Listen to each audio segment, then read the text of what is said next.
and we are live. Welcome back to episode 15 of the Degen Report, where we have two co-hosts besides me, those being Jub from Happy Operas and Max from Universe 25. Yay! Yay! And then and I'm to the guest.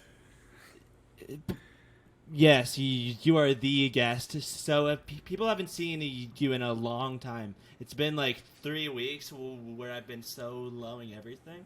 So where have you been, Big T? I got married. I've Big been celeb. getting married. Well, not for 3 weeks. I got married, and then we went on we were going to go on a honeymoon. Then the wife got sick, so then we canceled all those hotels, and then we went on a different honeymoon. So I've been busy, busy bee.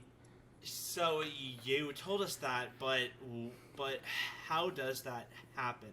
Like, because I remember getting a text at like 2 a.m. being like, so we drove like 6 hours, but we're turning around. Dude, we drove a long time. Not even, like, it was more like 10 maybe.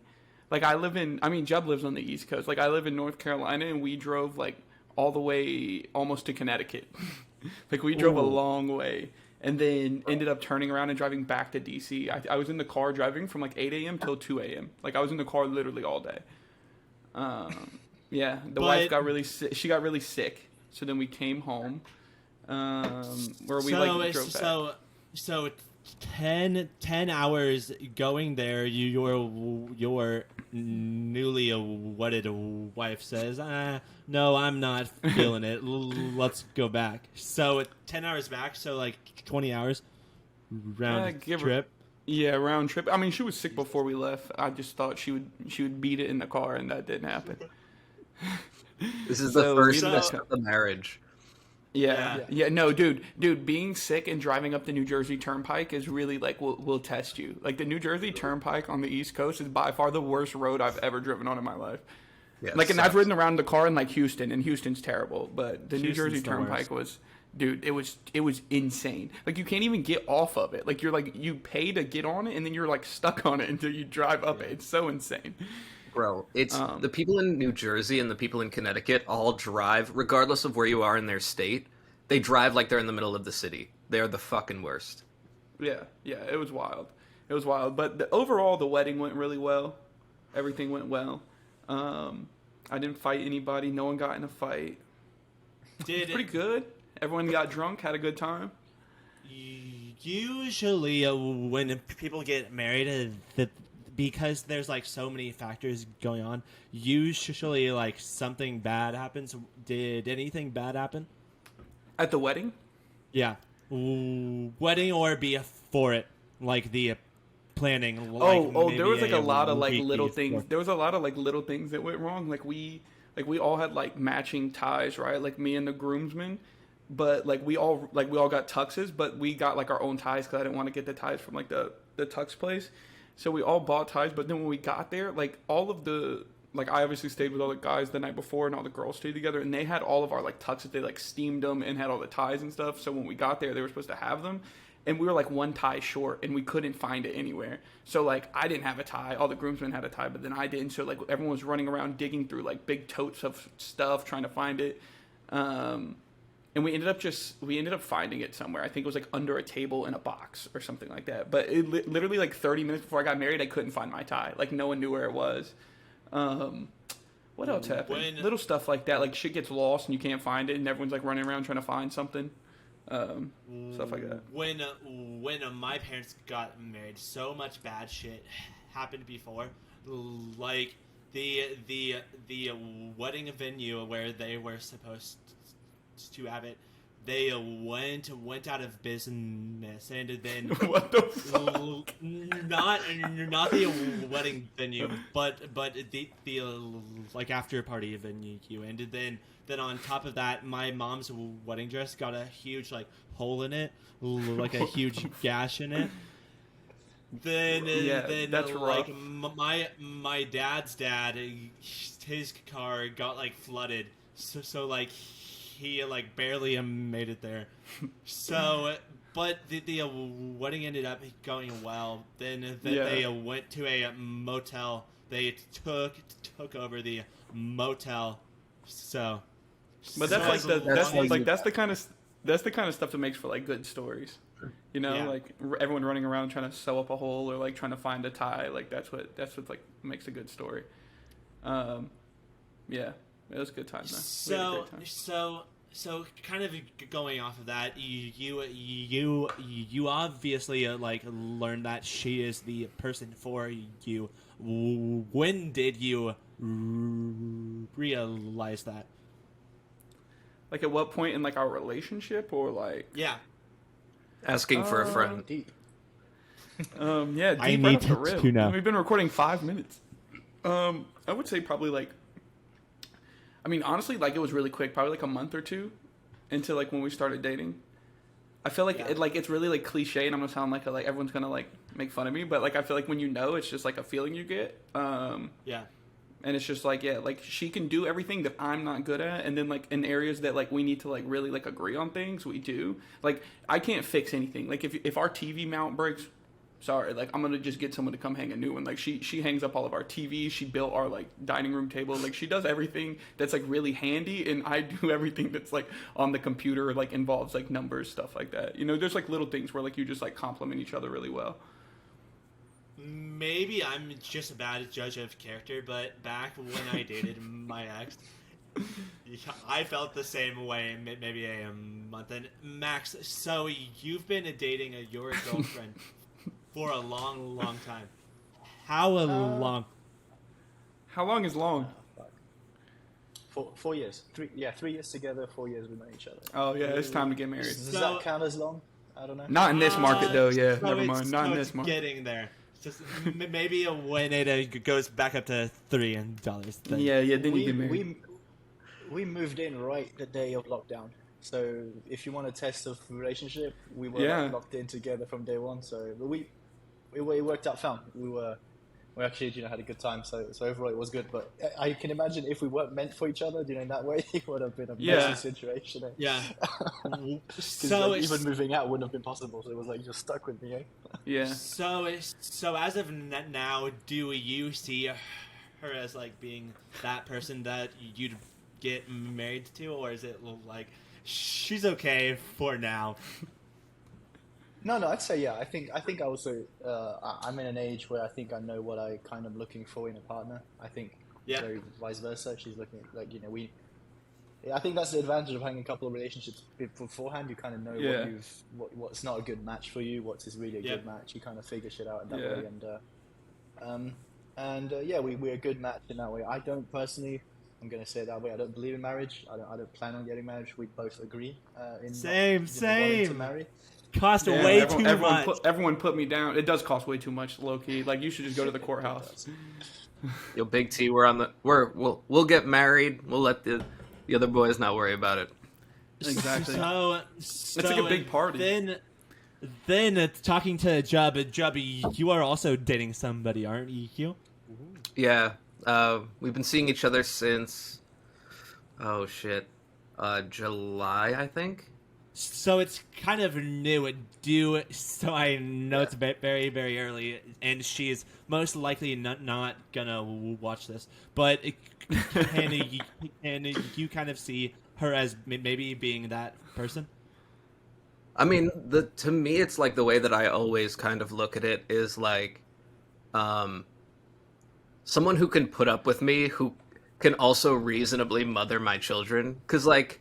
It's a little cynical, but like, marriage is a means to an end, right, bro? It's like that's so you can like lock the lady down so that she has no excuse but to make babies. You get her, and then you keep her. Bold. Well, that's what I mean. But it's like this is but the take.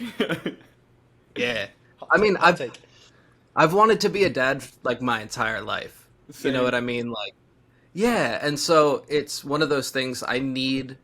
Like, that's one of the basic criteria for me is, like, can I see you as, like, a viable mother for my children? Yeah. I mean, we'll see. It's still pretty early for me.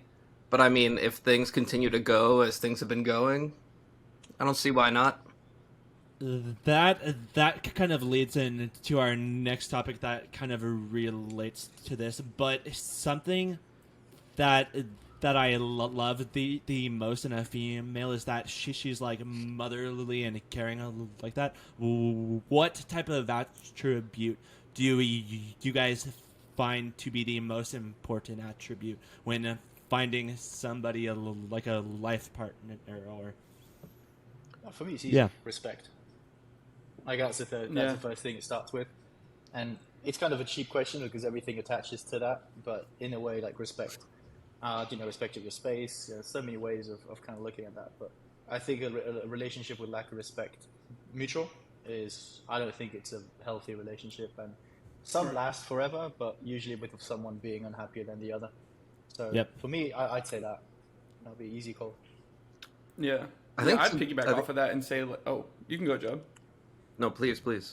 Our guest. Yeah, I would just say, oh yeah, the guest. I'm sorry, I am the guest. Let me go first.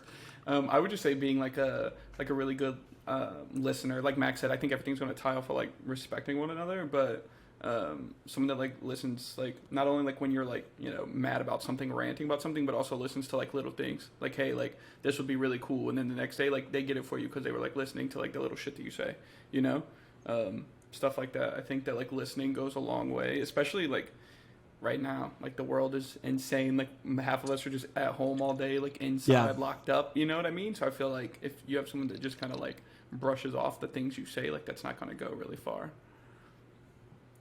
I like that. I mean, to me, it's like, I don't know. I think all of these kind of like stack on top of each other in different orders, depending on how you phrase it. But I would say like willingness to be vulnerable with your partner, because on a certain level, that's like fire. Yeah, because on a certain level, like, let's say your partner does something that upsets you. It's like an uncomfortable and vulnerable position to say, hey, that made me feel weird, or hey, that upset me, or hey, that bothered me in some way. And that like pulls in like communication in a really powerful way, where you have to be willing to put yourself out there to the person that you're choosing, to really, make sure that they're aware of where you are emotionally in that moment. And so vulnerability, like willingness to be vulnerable, I don't think you need to be vulnerable at all times, but I think the willingness to like show what's going on the inside is, it's more powerful to be willing to be vulnerable than it is to, I don't know. I guess that's my answer. Willingness to be vulnerable. Yeah. So those reasons kind of combined is like why I'm so single, is because like I'm very, very picky with what I pick and what I do, and because I'm not like Channing Tatum, like I can't go out to Chili's and then leave with the most beautiful waitress there. So because of that, and because I am so picky, and kind of backing off of what Tyler said, so I love it when somebody's not overly interested in the things I'm into, but they pay attention to those things I say, those things I do, where I'm like, yes, today I went up like two more active viewers in my Twitch, and then they're like, damn, so you went up from 6 to 9 or 6 to 8. So to me, like somebody that like puts me so far forward in their mind, where they listen to these things and that they look deeper into it, that to me is so awesome. But I'm kind of enjoying being the bachelor of the Degen reports, so it might take some time.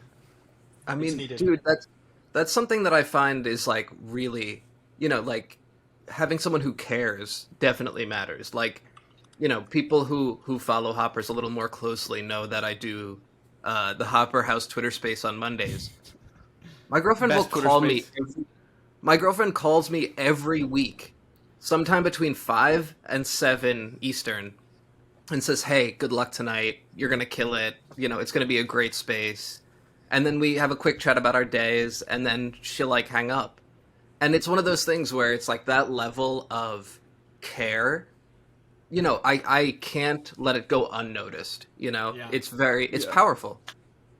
Which I feel like when you are building something like Jub is, like Max is, like Tyler and I are, you kind of need that push and being like, dude, you are doing a fantastic job, and that's to be honest, I feel like I do like that. Like my love language is being told that I'm doing a good job. So the fact I don't have that to the level I need it, like,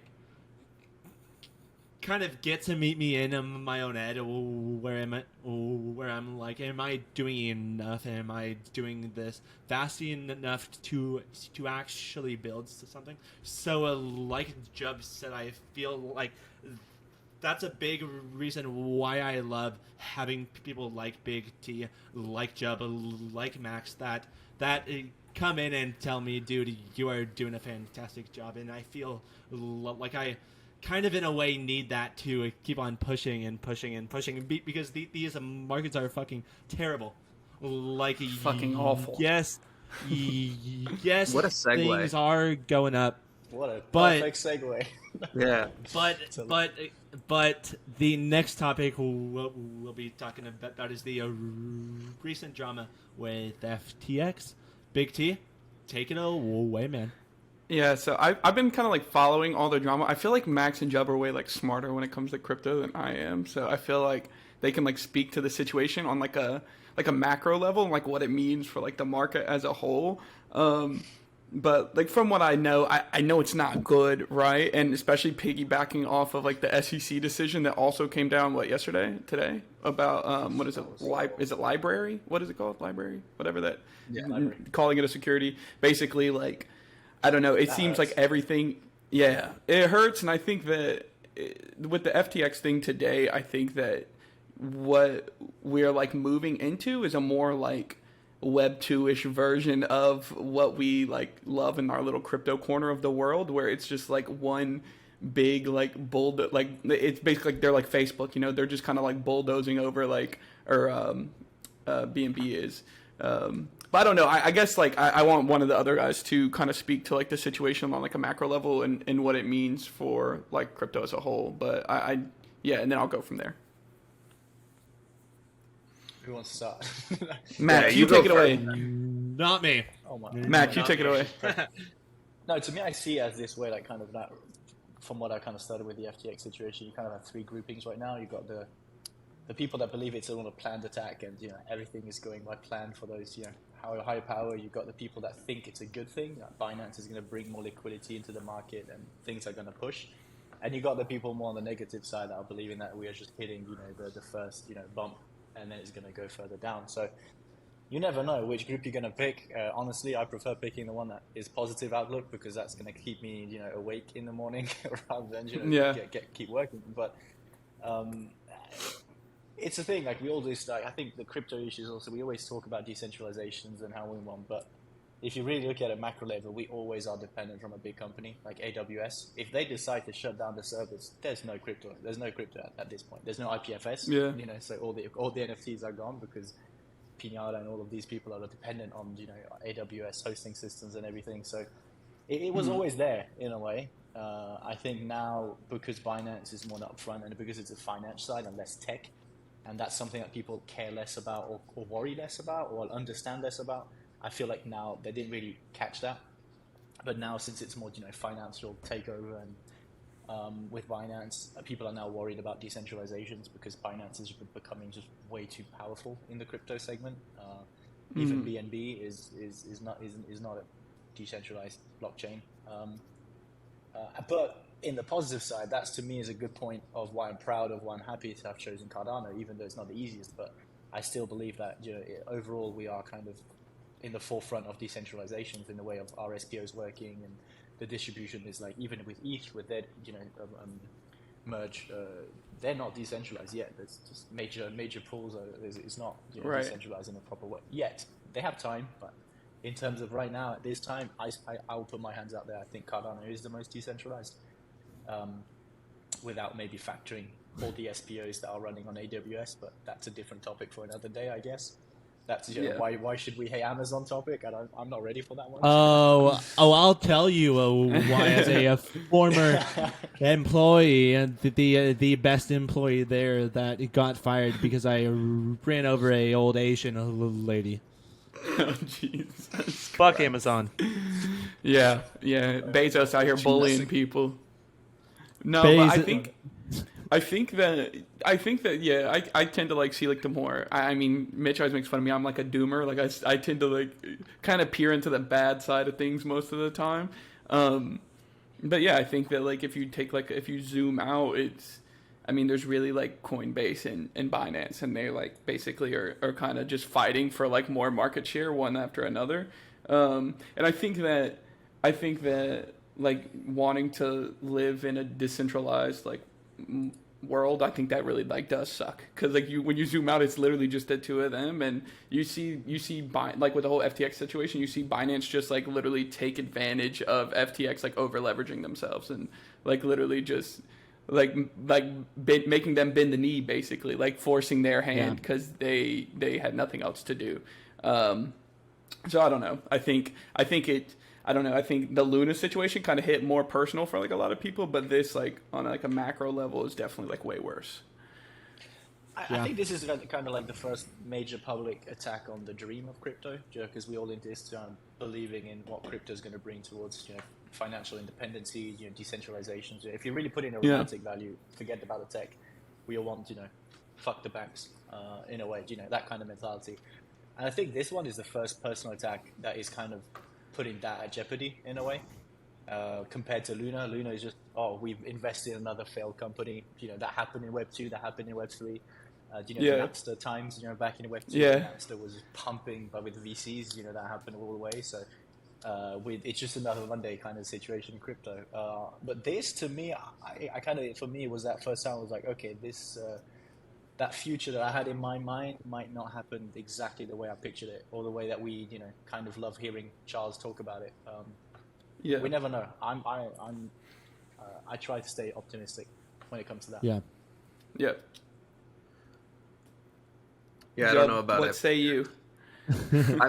I got so scared when you said I knew this better than you, because to me, I'm like looking at it at such a basic level. I'm like, oh shit, number go down. Oh, now all number go down. Like, that's where kind of I stand on that matter. But I mean, the other, the SEC decision is really where my stresses are lying right now, because I mean, when I saw the headline, and then someone sent me an article last night about it that I haven't read in its entirety yet. But from what I understand, we could kind of be fucked.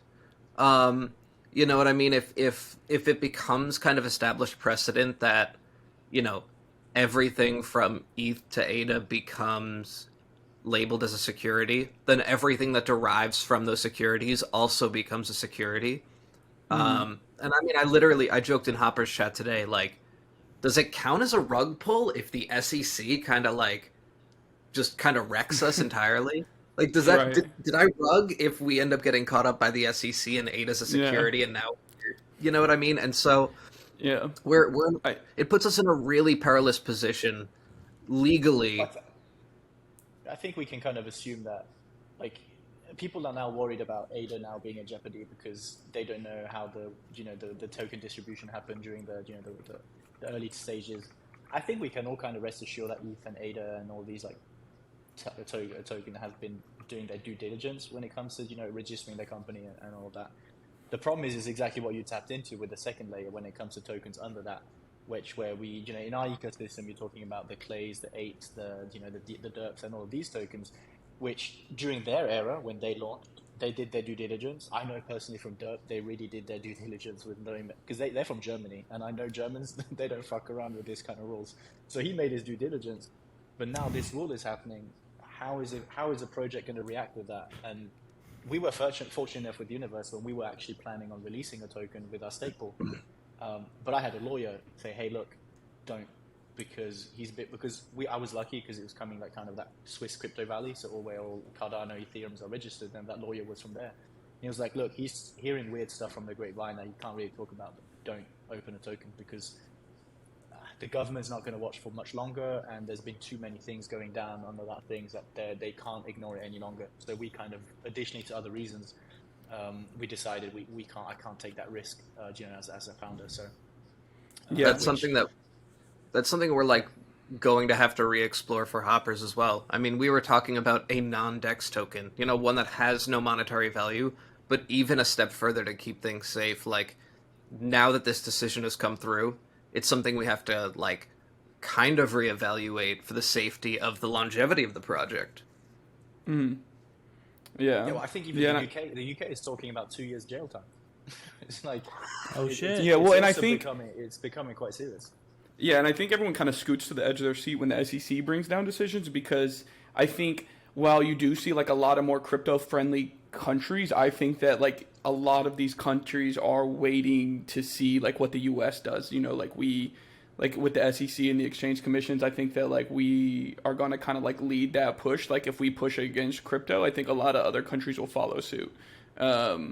Just because like, it's America, like we kind of do everything like that. So I feel like a lot of these countries, everyone's like, hey, well, you can just move. Like, I don't feel like it's going to be that easy. Like, obviously some countries are going to have more lax laws, but I feel like a lot of countries are just kind of waiting to see, some more rulings coming down from like the SEC and things like that. And then they'll probably follow suit in whatever happens, which I think is going to create like kind of like a dominoing effect of like everything just kind of goes to shit all at once, and it kind of, I mean, not to be a doomer like I am, but it's kind of like catastrophic in a way, so we'll see.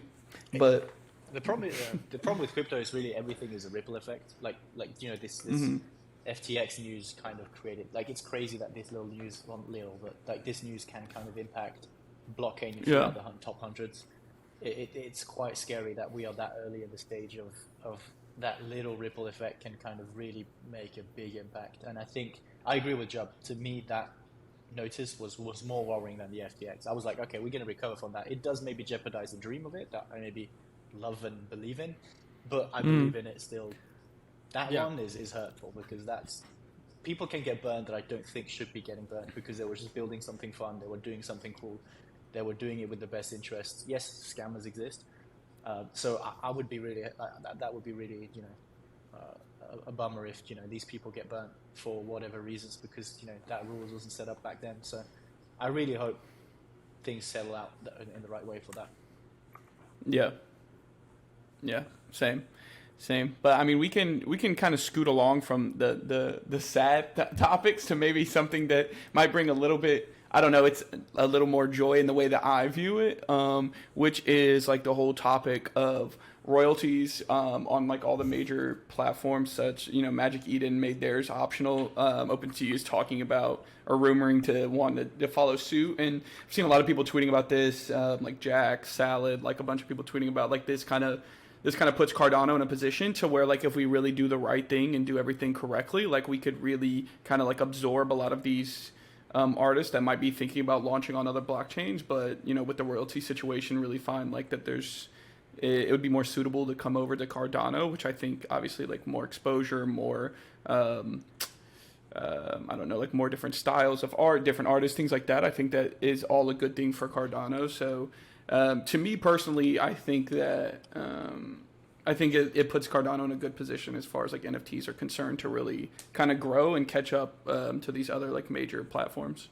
So I wanted to see what you guys thought about that.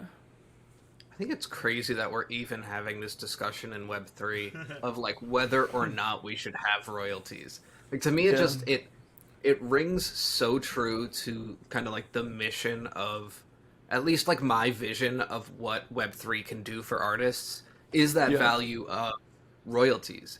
And I think we might, I don't know exactly how it operates on the other chains, but it's like, we have an on-chain verification for royalties at this point. Right now it's not being abided by when it comes to the, current marketplaces, but we're in a bit of a double bind there.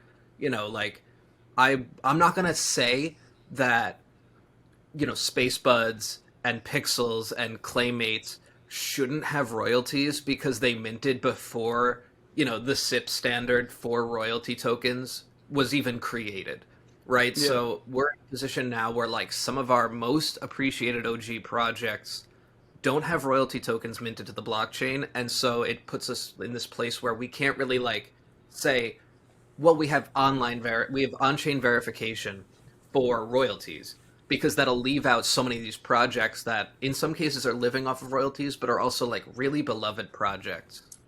Yeah. You know what I mean? Like, and so I want to say that we can like continue to push the tech forward. Maybe it's this new standard that Alessandro, did that whole matrix berry drop, and apparently that's somehow going to tie into the V2 Spacebud art redesign.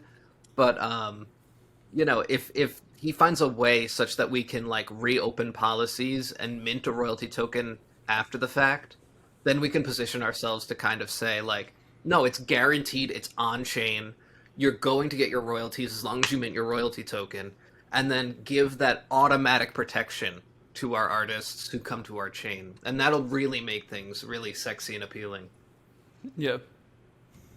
Maybe. So something I'd like to see is maybe they keep it, but they do a base rate that you pay. So maybe it's like 5%, but then you've got the option to do 20% on top of that. Like make it where say I see a super cool hopper for like maybe 175 ADA, then on top of that there's a base rate of 5%, but maybe I could say I'd rather do 25%, then kind of make that a tip.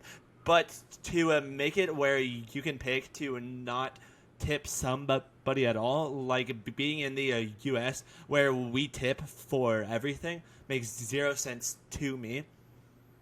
So I don't get that.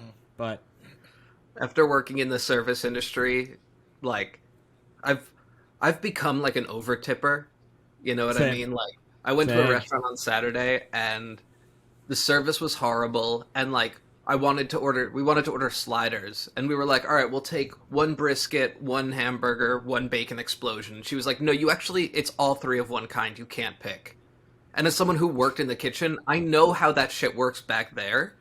And so I'm like, no, if you have prep for one, you have prep for all. It's not like they just didn't make those tonight. Right. Like, can we get this but without the this? Because, my girl doesn't eat, she doesn't want that in her food, or she doesn't eat that, Yeah. They were like, no. And so, it was a really bad ordering experience, but the food was good. So like my interactions with the waitstaff was fucking terrible. Yeah. But when it came down to like laying the tip down, I was like, I mean, I'm not going to stiff this person. Like I knew so many waitstaff that like lived off their tips because of the way that labor works in the US. I'm not going to like stiff them just because of this, that, or the other. So the tipping idea scares me because I know I'll be losing a lot of ADA in that. Yeah, so I've done my worst tip ever was a penny. Like that's someone just being mean. That's just like cool at that point. No, it's this. Keep in mind, this person was disrespectful to me in the way I talked, so I tipped him a penny. So fuck that dude. If it's deserved, fuck him. Say it, which I've never done that before, but like you say something like that, and dude, I'm gonna give you a penny. Yeah. But I think I think we can all agree that royalties are something that are like good, and that's like a really big reason why like we want to onboard like more artists onto like Web3, because like you should get paid for like the work that you do. You shouldn't you shouldn't just like paint one thing and then like I buy it for like 500 and then wait 10 years and sell it for like $5 million. You know what I mean? Like that's kind of dumb. I remember reading that tweet, and I was like, I completely disregarded it. I didn't even think it was. I thought it was fake, and B, I was like, this is not even a discussion coming. Like, it's stupid, and I'm not even willing to have like, it's just, why should we even entertain this? I think it's good that JPEG is not even, it doesn't look like they're gonna do, follow the path. Good. Yeah. And it's good. It proves that, and again, it just comes to that cliche stuff about, I think each chain, and it's not being, I'm not a maxi in a way, but there's a type of mentality in each chain, right? The pump and dump, the flipping, and all of that. We have that too on Cardano. It's not saying we're all perfect and all hugs and kisses, but I do believe that I think at the core, Cardano does have kind of a value of we understand where things that things need funding, things need to be, and like Ute on Sol, we don't make 16 million per drop, right? It's a different world out there that they kind of around. So they can joke around and be like, oh yeah, we don't need royalties. Like, yeah, because you just make 16 million. That's different. Right, exactly. On Cardano, if you look at Clay wouldn't have been able to be where they are right now without the introduction of royalties post SIP. We pre-minted, so we pre-minted our collection. A week later, they were like, oh yeah, we have a new SIP standard, and we're like, oh, thank you. So right. We were unlucky in that perspective, and I seeing that with JPEG, and if they would double down, honestly, that to me would be the biggest L in Cardano, and I'll be like, I think that, and that's why I don't even entertain the idea of it, because it's like, why are we even doing NFTs in that point? You just sell your pictures on eBay at that point. It's the same. It's like, yeah, exactly. Royalties is the core foundation of the NFTs, because you don't want a Sony media to own your music in a way to give you the royalties. You want that the opposite. You want to own your royalties. You want to own your rights. You don't need a distributor, and NFT is a solution to that. So removing that core foundation of NFTs is too plain. I can only say it's stupid to me. So I'm like, I was surprised, to be honest, but that's my take on it, if I'm honest. Yeah, and I think you'll see over time, I've seen like the community in Cardano really obviously we have like trading tent and stuff like that if you want to like swap like different JPEGs and things like that. But like you think of like the highest sales that like we've had on Cardano, like they all come through just like on JPEG Store, and those people pay the royalties. You know what I mean? Like with Chrissy's Ape Society or the Kong that got sold for like 125K, like those all go through on secondary, because like I feel like as a community as a whole, I want to say that like most of us really do like respect like most of the projects and want to give back to the communities that we're a part of. I've never heard a whale purchase something super expensively and say, "Oh, I really don't want to pay fees." I've never heard that. So right? It's dumb too, because if you're gonna pay like 90K ADA for something and you have to pay like 2,000K ADA and like royalties, what's that compared to like the sum total that you're paying? You know what I mean? Like it would be really dumb to like try to argue against that. I mean, also just like as a flipper, it's like, I mean, maybe this is me speaking more to like an isolated experience, but like I'm not gonna sell something for 10 ADA profit. You know what I mean? I'm in such a position. If I'm gonna take a loss on a sale, I'd rather just keep the NFT. And so like, a little bit of like, for example, I sold a clay this month, and I sold it for 4,500 ADA. But the thing is like, I don't even think about the royalties because because of the price I got it at, it's negligible. You know what I mean? Yeah. It's not it doesn't feel like it's cutting into my profit. But I mean, even further, like on more of like a collector flipper side, like, would you rather give 2 to 5% on your flip, or have a project that's dropping 30,000 NFTs over a year because they're not making a recurring income source? Because that's the compromise people are going to have to make if they've decided, oh, we don't want to fund projects with the help of royalties. Guess what? You're getting more NFTs dropped on your head then, because we need to continue to make money so that we can continue to run a business. Yeah, exactly. Yeah, there's a compromise that's going to be made no matter what. Yeah. Well, I have OCD, so when I do the price, I sold 3 NFTs in my entire NFT career. So, but I have this tick. I need round numbers. So when I type in JPEG my price, I just type and find the price until it hits a nice number, including royalties. So I come up with these like super weird, just because I want the payout to be like, let's say like 100 ADA. If the payout is like 85, it will trigger me. I'm just gonna up the price until it's a nice number to work with. So it's like 118, so you get down to 100. So I've also done that, but it influences me. That is why I never floor anything. But if you guys have seen this new Elsa Jean NFT, holy shit, I might floor that. I'm the bro. Hey, no, that was the OnlyFans girl that minted. No, she is not a OnlyFans girl. She is a very popular porn person. Okay. That I've been watching for 6 years. Oh great! This is awesome. So don't say she's just another OnlyFans girl. She is more than that. But she's more than that to you. That is the ugliest NFT I've ever seen. Well, I want to get to Jub because I know Jub has one from listening to his space yesterday. But I wanted to bring this topic up too, from like kind of piggybacking off of your space yesterday because I found like the conversation to be like super interesting. And it's funny because like Jub was making fun of his space because it's like literally his mods arguing back and forth, and then Jub's just sitting there not saying anything. But bro, I sit there muted. I'm there muted for like 35 to like 60% of it, depending on the episode. Like we'll usually we get like 2 to 3 of our mods show up, and it's great. It's so awesome of them to show up like every week and provide like these opinions. But then I just end up kind of sitting there, and I'm just like, oh, that's a good point. Well, that's a good point.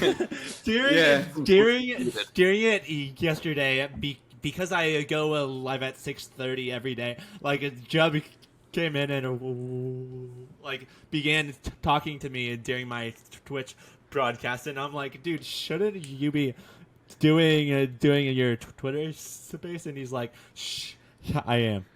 I was live at the time. I was just like, I can't hear you because I'm in a space right now, but. No, but kind of piggyback off the conversation from your space yesterday. I think that like a lot of like what I've seen on Twitter and stuff, a lot of like the Cardano community is kind of torn on this specific topic, and I kind of fall on like the Jub side of the fence where it's like we can't like preach like wanting to like branch out and include like people that aren't in our crypto bubble, like and onboard them into Cardano, and then just bitch and complain when it's like someone that we don't think is like worthy of being on our blockchain. Like it's really weird and it feels really gatekeepy. She is so worthy to be here, but if she's gonna charge 600 Cardano for something she made on Fiverr for maybe $50 the entire collection, then that's what I don't get. So you can have the best utility ever, but you need to back it up with like something you are actually proud of. So if you go and tell that to Wild Tangs. You know, a blue chip project with art that I saw, and I was like, I don't give a fuck what they're doing. I'm not minting this, and then ended up buying them on secondary because I'm like, oh wait, actually, this is a fantastic project. Do I own any Wild Tangs? Do I? You should. No. You should NFA, but you should. I minted one and sold it at 205, and now I'm sad. But whatever. I have a homie who minted like 100 of them. I was like, you're a disgusting degenerate. And now he's like just turning profit regularly. It's crazy. Wait, what's the floor at? 350. Oh, I thought it was 350. See, but the Wild Tangs art to me is not nearly as lazy as the But art is subjective. We could argue in circles about this all day. Like art is subjective. Like people were buying D-bag motherfuckers, and like you couldn't hold a gun to my head and make me buy one. You know what I mean? But people were like, "This is funny." But my whole thing. Go ahead, Matt. As far as I know, I just saw the NFTs for the first time. I'm not even joking. While we were doing this, I was googling the Elsa. I was like, I can't scroll further down because otherwise it's going to be awkward. But like.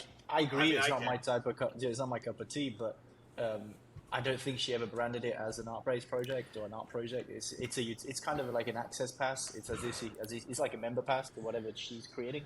If you think that's valuable and worth the price, pay for it. It's supply and demand at the end of the day, and I agree. I don't like the art. It looks lazy. I'll agree on that. but I don't think that the premise was to create a dope, sick, sexy collection. It was really, I'm going to sell you this so you can access to whatever content I create behind closed doors. But then on top of that, like I looked it up, and you can buy your fleshlight for like maybe a 168. So it's like $90. So nothing will ever reach that. So I'm so sorry, Elsa. You can send up. me. You can send me pictures, but it's so easy to just go on the internet, type in Elsa Jean, pull out my lotion, go to town, then it is to buy a NFT that will provide utility. There's no fucking utility out there. You look at the current games. Some of them are working towards something epic, but they're not that epic yet. So I'm sure, like, I could go on a fucking Pornhub, and that utility be much better than this boring ass utility that is like 5 pictures and maybe a message saying you are doing so good with your podcast, keep it up. But other than that, like, there's no current utility now that I see is worth 250 American dollars. Yeah, but at the same time, I mean, that's the thing. So I think it's like there are multiple problems that we like encounter with this. I think one is like the idea that like not enough people just saw this as a good flip. If people thought more people wanted it, it would have sold out in seconds, and it would be 2,000 floor right now because there's 1,000 of them and scarcity. But I think part of what we ran up against is like a few different things, right? Like one, Cardano is an environment. I used to joke about this all the time, and I think we see this a little less now that the space has kind of ebbed and flowed a little bit in size. But when I first got here, I used to joke a lot about how Cardano is like the Faith family crypto chain.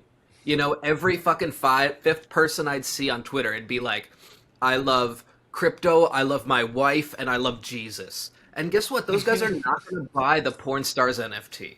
Oh. It's that simple. And so I think, like, you know, we have built into this aspect of like Cardano as I often call it a mission-based chain, right? Charles has a mission, he has a goal, and it's very like, you know, it's very morally based.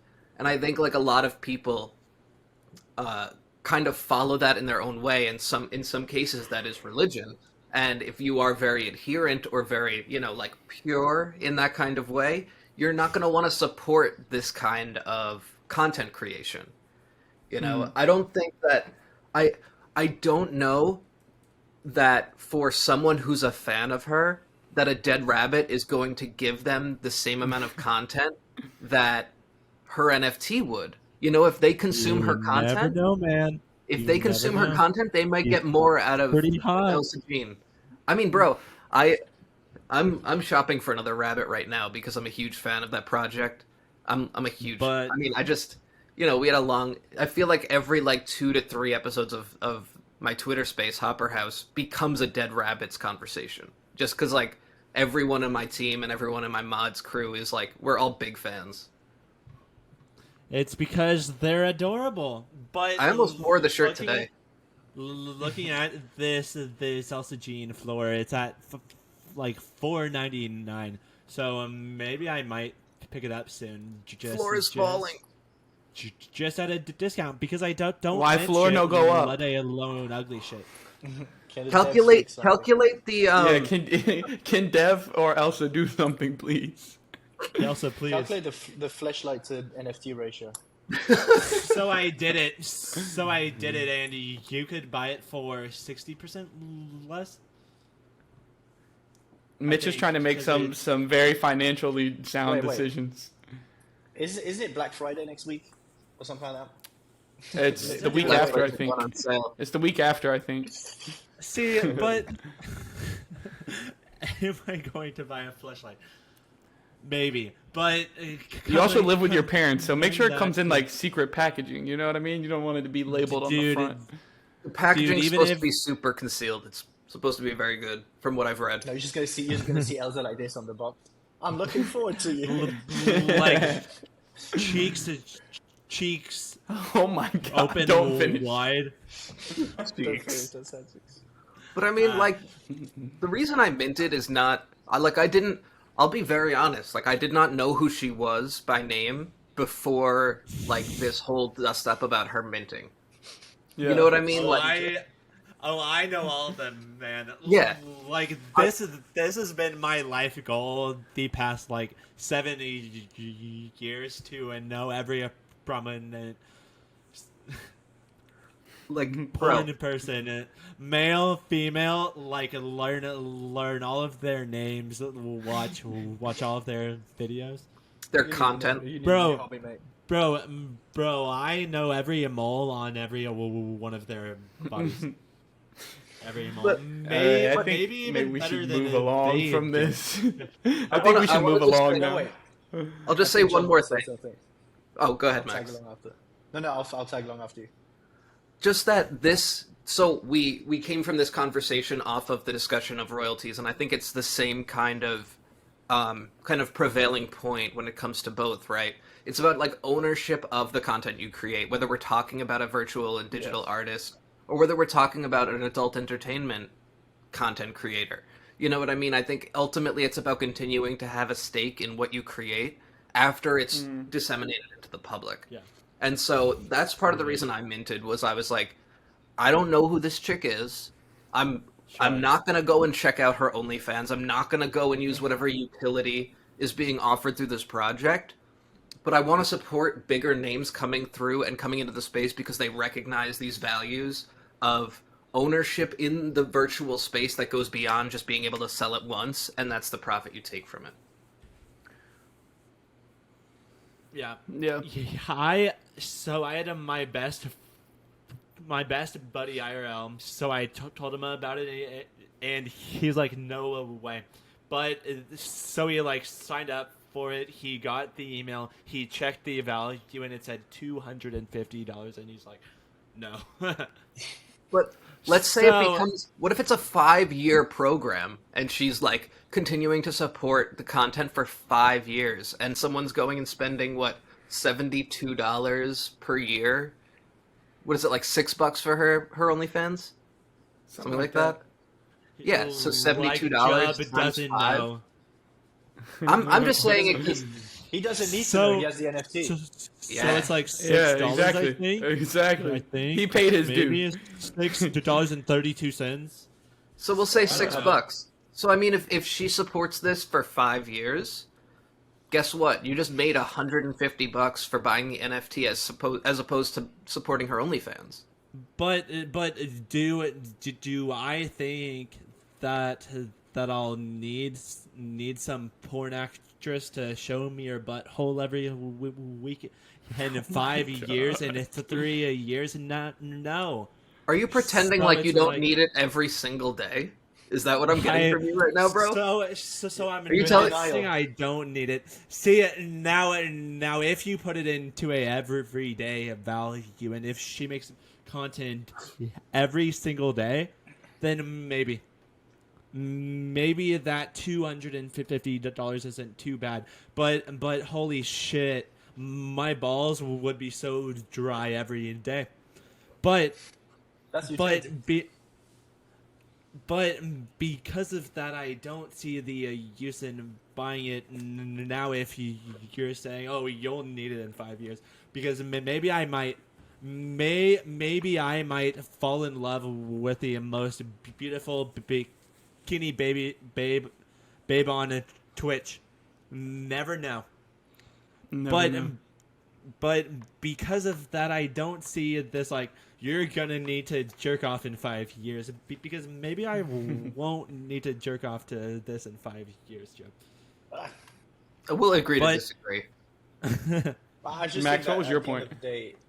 No, to me, I kind of just want to say what I hate about anything is that kind of gatekeeping mentality. Because in any business there's always going to be different bubbles, right? You're going to have your PFP bubble, you're going to have your metaverse bubble, you're going to have your gaming bubbles, you're going to have your apparently adult entertainment bubble, and not each bubble needs to coexist and co-interact with one another. So it's kind of very thing of being, we are too good for them. I hate that mentality. Two, I also just think most of the Cardano community is just hype when a big Twitter account just tweets ADA. They can just get everybody riled up. If you do porn, or if you do, I don't know what, if you eat mushrooms for a living, I don't know. As long as you have a lot of followers, people will kind of, get your notice. And I think we saw that with the big Sol influencers, coming in. The reason why is not because they came from Sol, is because they had a massive following. That was the reason why we cared and we listened, right? Some were very, very well to adopt. Like you got people like Nash, you got people like Wabs. They really adopted the situation. And you have also some people that were a bit of dickheads in the beginning and they kind of adjusted. So it's very similar with Elsa. I think she's just joined. She had a big account. People were hyped for it. And then disappointed what she had to deliver because we maybe not agreed with what it is. But I don't think we will ever be able to understand that type of content, because it's just like, again, I'm kind of that person of everybody needs to make their own decisions in their lives. I prefer having people in the adult industry that are owning their content rather than being like, exactly by the societies and really take, like, I don't agree with the industry. I'm going to say up front, it's not my world, to be honest, but at least, kind of OnlyFans provided that first level of you own your right, you own your content, make your money. Exactly. If you're going to make your money, make it. You're not going to live on your $50 per video. And then now I think the third step is really monetizing that in a way of, owning your royalties and owning your rights. But it's a bubble that I think a lot of the people in the NFT, as we know it now, can't really identify themselves with. For reasons, I don't think it's an NFT that you flip. It's something you hold and you have fun with, or you're proud of, or I don't know what the fuck you do with it, but it's something else, down the road. So to me, I think it's very difficult to have that discussion in a way of really comparing it with what it is as now. You can't compare like a Dead Rabbit, squad with an Elsa NFT. It's two completely different situations. So that's my take on that whole thing. It leads to more ethical. Mitch, you get brownies? Yeah, what's going on? These are good. What'd you get? My parents, they've been on a diet a long time, and I'm not sure if these are diet cookies, but they're like diet cookies, like a Diet Coke. It's just a diet cookie. So it's like fudge, some oatmeal, some other shit, some weed. Hey, I'll go to my grave saying oatmeal cookies are like a top 3 cookie, and anyone can fight me if they want to. Oatmeal raisin is so fucking good. Yeah, we haven't been on this topic too long, so I'm changing the topic. Great segue. So I could talk about this for like another hour. It's terrible. Dude, my balls couldn't take that. They are bluey enough. Tyler, so you asked the next one. Yeah, so let me see where we're at. Okay, so we're just going to kind of move away from the crypto space for just a minute. So the next topic is, what is a crazy fact that you know that would blow people's minds? So, like, what is, like, a random fact that you know? I'll give everyone a second to think, and I can go first with mine if everyone's still thinking. Okay, I'm going first with mine. Absolutely, I'm going first with mine. Dude, so if you saved, I saw this stat like a long time ago, and it always stuck with me. So if you saved $10,000 a day since the pyramids were built, like, the Great Pyramids in like 2540 BC or whatever it was, you'd only have like 1/10 of the wealth of Jeff Bezos. So, like, dude, if you save 10 grand a day since the pyramids were built, you'd still only have like $15 billion, and he has like 140. Which, like, really makes me like, bro, what the fuck is that? Like, that's crazy. So that's my fact of the day, if you wanted to know. I'm not gonna bleed into politics, but I will say, money be weird as hell. That's all I'll say. But we be printing that. Money be weird. Talk about the US. We don't print. You don't print money. Yeah, it's time to move, bro. I'm coming to. Hey, bro, what sea level you live at? I'm not trying to get like a headache, bro. What? How high up you live up the mountain? I'm in a city. It's low, but where my girlfriend's from is 2,000 meters. I don't fucking know what is in your metric The fuck system. is a meter, dude? What the fuck? A meter's like a yard, right? Is it a little bit over a yard? I think. I think so. I just multiplied it by 3 and assumed that was feet. A meter is like 1.5 feet, like 6,000 feet. It's 6,500 feet. Dude, that's what I went to school in the mountains, and it was like 3,300 feet, and like low key, like every time I would like drive up there, my ears would be like popping because it was like the altitude pressure. Bro, I can't imagine double that. I would like throw up. Skiing is nice there. Which is a great way, but while y'all are also thinking, I want to say another random fact that just made me think of the people that live like where Machu Picchu is, or where like the Incans used to live back in older civilizations. People that like live up there, it's like literally like I think it's like over 10,000 feet up above sea level. It's like so high up that they literally have a you get like altitude sickness because the way your like blood oxygenates if you're like way too high up, and they literally like are like born. Their body literally like oxygenates blood like twice as fast as like someone who's like not from there, which is like crazy because it's like literally like evolution in real time. Like people that are like born in those like small like little towns and villages and stuff that are so high up, like they're literally like their blood works like in different ways than ours does, which is like fucking wild to think about. This is so cool. This is Tyler's topic. Dude, I love shit like this. And there's like this like small community, and like it's either in Indonesia or Philippines, somewhere in like the Southeast Asia area, that like they literally live like on the water, and they their like lung capacity, or no, it's their pancreas, something like that, is like 30% higher than like normal people, so they can like hold their breath twice as long. It's like wild how like evolution works. So they are like fish people? I think, what is it? Whatever, I think is your liver, your pancreas, whatever like oxygenates your blood, like theirs does it way faster, so they can hold their breath a lot longer. I saw this recently. Yeah, like they do a lot of hunting underwater, and so like as a result, they've like grown to be more able to hold their breath and swim. Yeah, it's wild. Their white blood cells are just capable of holding more oxygen than the normal human. Yeah, that's what it is. Yeah, so they'll just be down there swimming for like minutes. But I can't hold my breath for like 30 seconds. I might pass out. Dude. I think, I don't know. I have no good facts because I'm like a boring ass person. But I will say one aspect of, I mean, I'm sourcing my info from, my life experience and like the things that I fell in love with while I was cooking. But like, life. So we like to think about food as like dead plants and animals.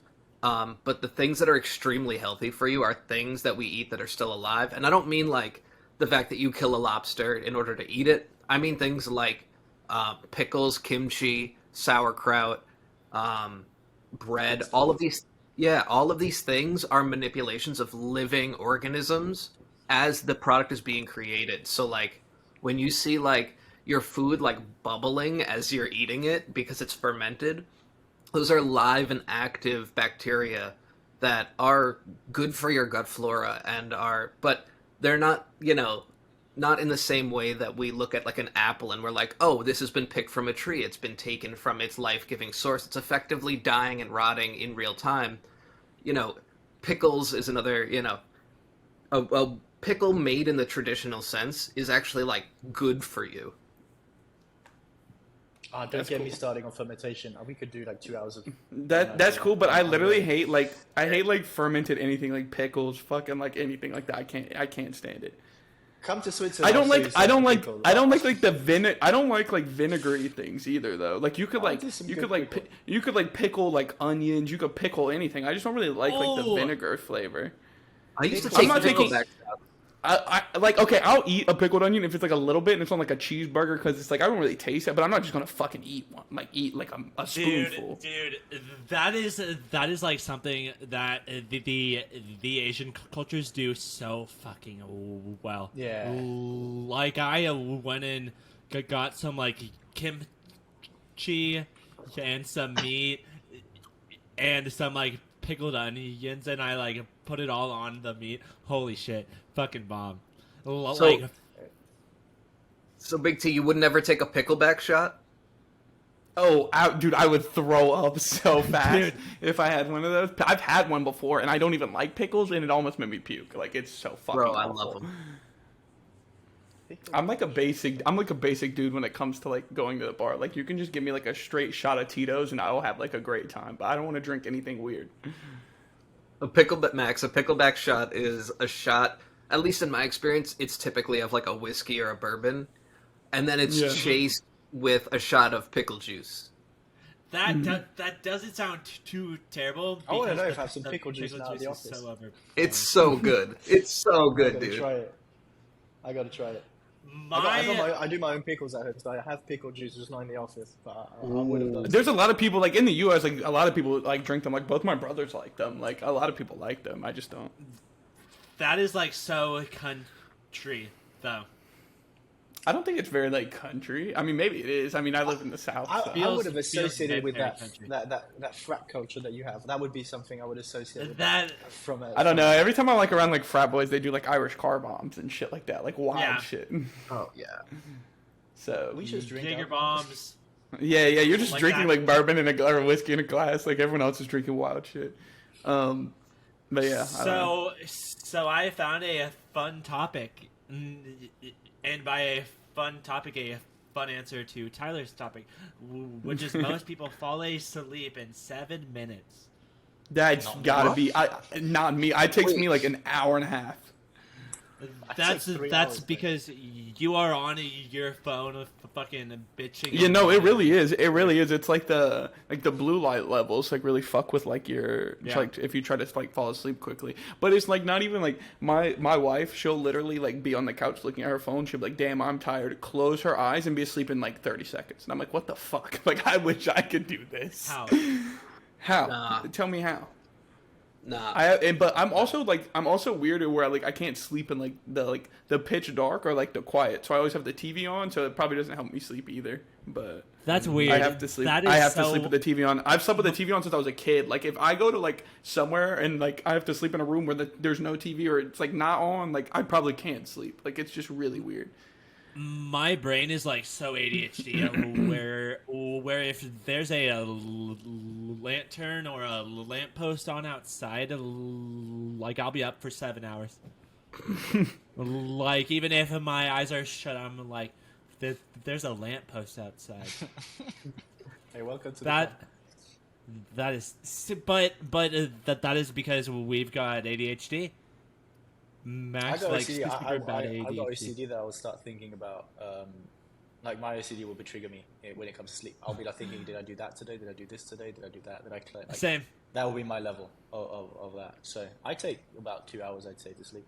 You've got kind of a good mix with the ADHD and OCD, because the ADHD is the part that like keeps you going and like grinding it out, and then you've also got the OCD to kind of keep you on a track, which maybe I'd be better off if I did have severe OCD, but I wouldn't say I have severe OCD. I have I have OCD tendencies in a way that I can't I get hyperfixated on stuff, and I will like for example like littles of detail that nobody will ever see. Like that's why like in our community we had Clicks, and he was like the first one to notice our color palette, and I was like so fucking hyped because we spent so much time paranoying about thinking about it, and like in a way like we could have simplified that color palette and stuff like that. We should have, but we went so deep into it, and just because I get very I can't work if my desk is not clean. Like I got these kind of stuff, but like I could be like 5 minutes before a deadline, and if my desk's a mess, I'll be missing the deadline. It's like not me. Here, I'll show y'all this. Also. Oh Jesus Christ! I want to come up to your place. Like to me, if you want it, like this is how crazy I'm going to sound. Like I'm not happy to admit this, but a nice Sunday for me is cleaning the kitchen, like proper cleaning, like, taking everything. Oh, I love Max. Maxie, you can come over anytime then. Oh, you'll never see that. Apartment's going to be squeaky clean. I love cleaning. I don't know why. It just gives me that satisfaction of seeing going from a little bit dirty to clean. Yeah, well, it's just like the it's like the immediate like dopamine you get from like seeing something go from like transform like so quickly, right? So like I used to like work at car dealerships, like detailing, like cleaning cars, right? And that was like one of the things that like I loved the most about it is because someone brings in like a piece of shit and he's dirty as fuck, and then like a couple hours you give it to me and it looks like brand new, and like it's just like the dopamine that releases in your brain from like doing something like that. Like you transform something quickly and you get like what is it, like immediate like set like gratification or whatever from doing something like that. So like I get that. I love the clean. But it's so hard to just like sit down and be like, so I'm gonna do this.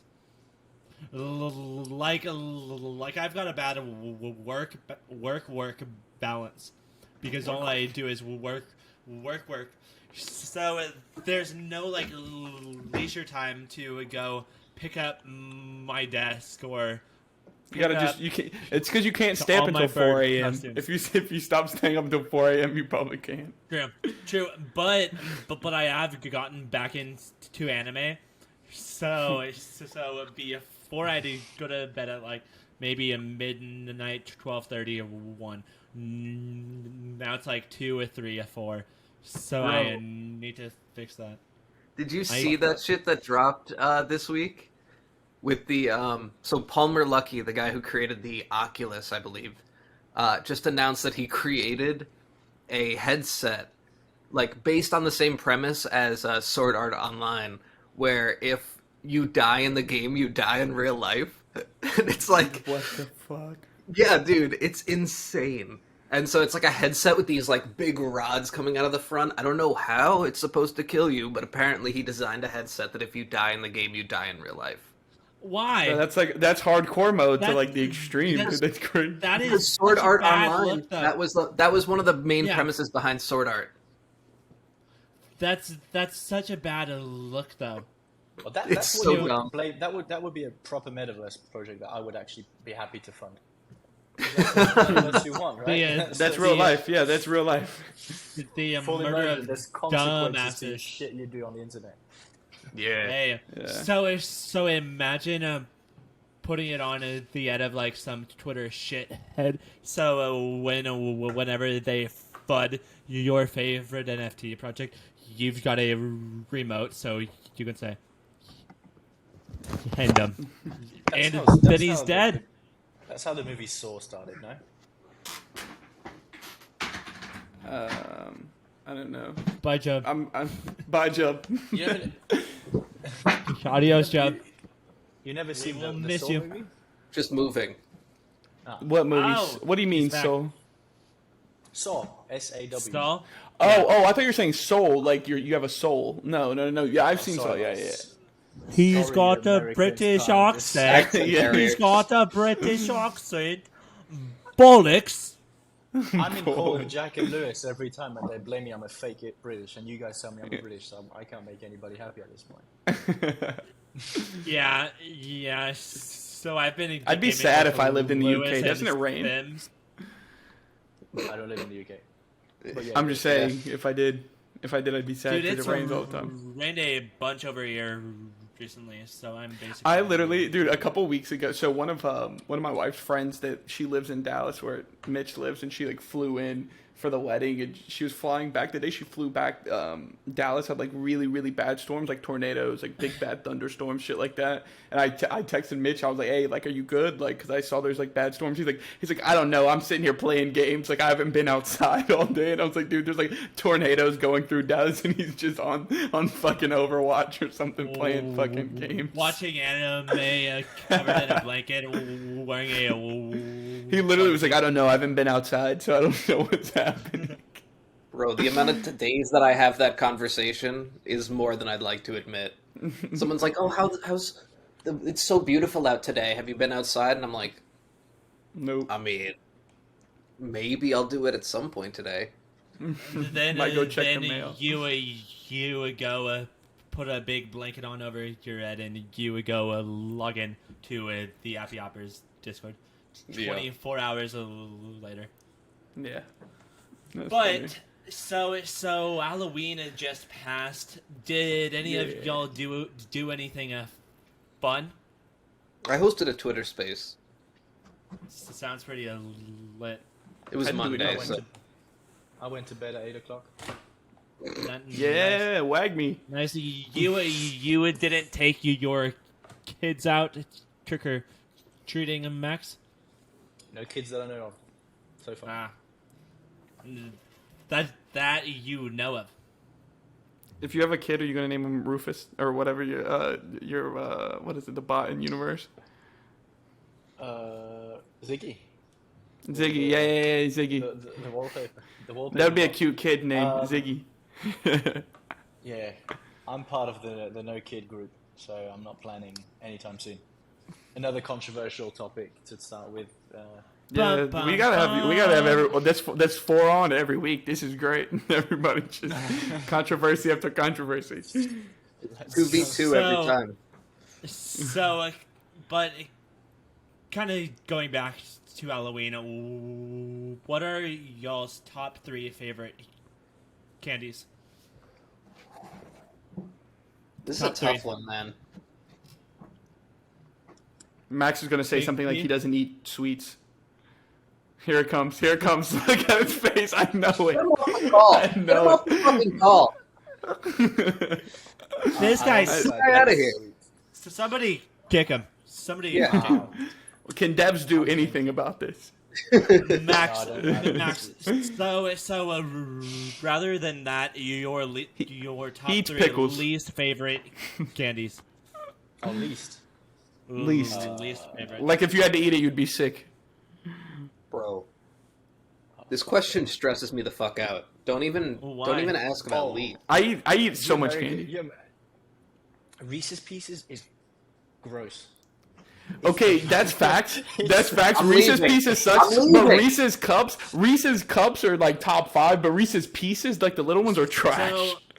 So have you guys ever out there? No, Reese's Cups is like, it's like this big. Reese's Pieces is like a Skittle. It's like really small. Reese's Pieces are good for what they offer. I'll redeem myself. I don't know if you guys would qualify that as candy, but I'm a cereal guy. So okay. I can eat cereals, but not sweet. Okay, candy, like we'll let you name 3 cereals. Cheerios. Fire. Weetabix. That's a British thing. Yeah, I know what the fuck that is. I love the Rice Puffs, like the chocolate Rice Puffs. Oh, like Frosties. Cocoa Krispies. Cocoa Krispies. That's what like. That's yeah. I feel like Cocoa Krispies are. I don't eat cereal. I don't eat cereal because I don't like milk. So, but I love cheese. Is that weird? Like I love cheese, but I hate milk. No. I mean, no. I'm a coffee drinker, so I put cream in my coffee every day. No, so. I put I have oat milk that I put in my coffee, but like it's because like if I drink like dairy milk, I will like literally be on the toilet 1 sip in, like dude, no doubt in my mind. But cheese isn't the same way to me. You need to build that shit up though. You need to yeah, if you're lactose intolerant, just keep going. You're gonna make it.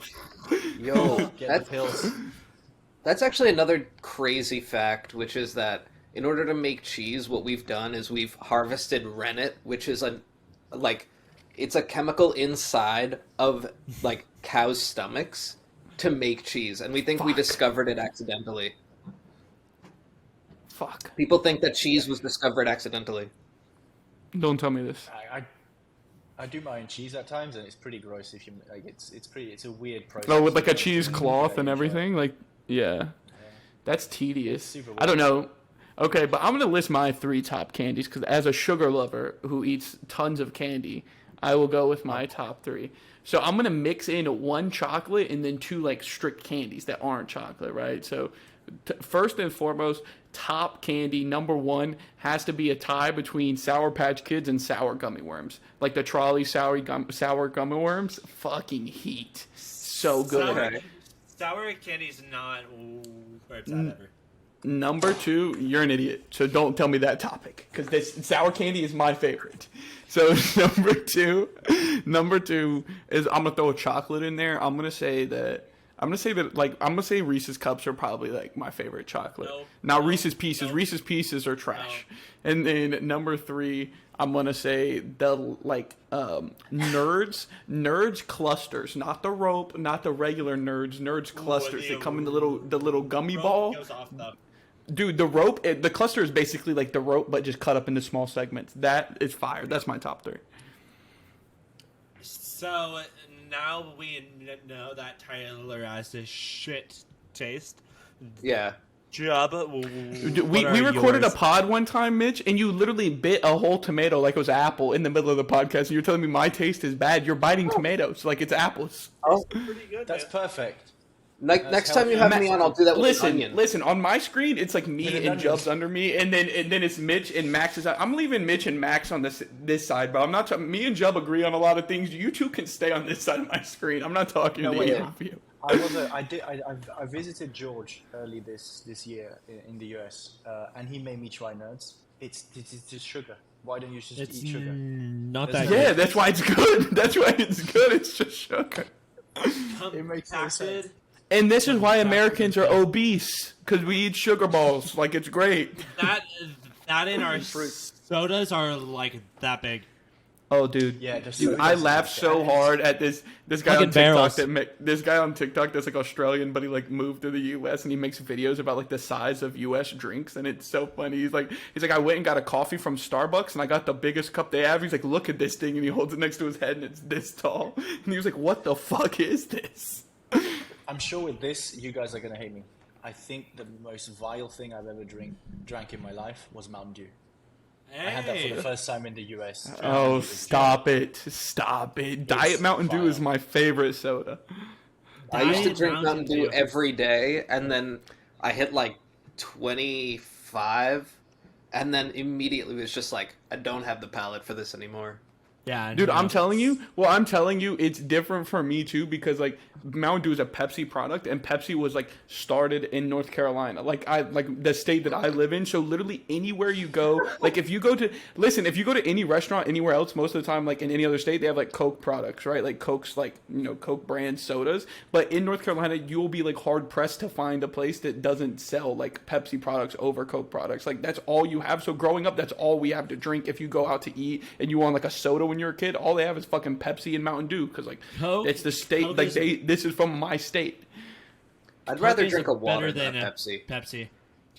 Okay, but when you're like 8 years old, you don't. Even back then, there's no excuse. Even back then, you knew it. The cool kids drank Coca-Cola.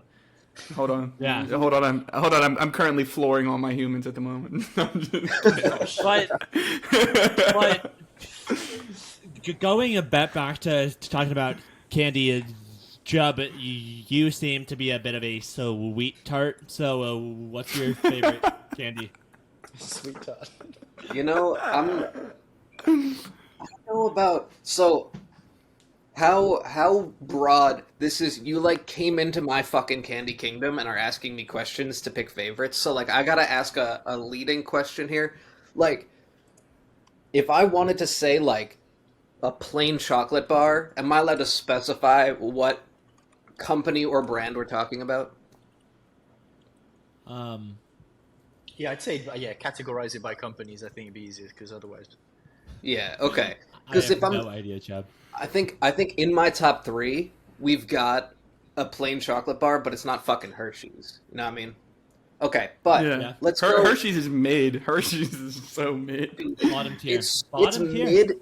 It's mid in the U.S. and globally, it's trash. That's what I've come to realize. I had a buddy back in college. Yeah, I had a buddy who his mother was Swiss German, and so they spoke Swiss German, and like they were all about it. So he'd go to Switzerland every like 2 times a year and bring back Gruyere and chocolate with hazelnuts. Unlike anything Swiss you can chocolate, Swiss chocolate is really kind of like the pinnacle of like sweets. It was fucking crazy. They make good chocolate and good watches. Dude, yeah. So let's go. I'm gonna go simple and clean for me, right? I'm gonna say Reese's. I'm gonna say second is the Cadbury Carmelo, chocolate and caramel. That's where it's at. And then number 3, I'm gonna say, what is it? Lindt makes those little round fucking truffle things. The milk ones. Oh, I think I know what you're talking about. Yeah, they're individually wrapped. They're little round boys. They got like a chocolate shell, and then an even softer chocolate like ganache inside. Yeah. Crazy. Though that's my top 3. All chocolate because candy is chocolate. Done.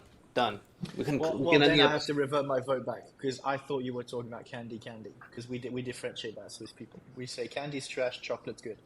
But I thought you're British. I'll redeem myself. I pay my taxes in Switzerland, mate. So I guess I'm more Swiss than I'm British. just messing.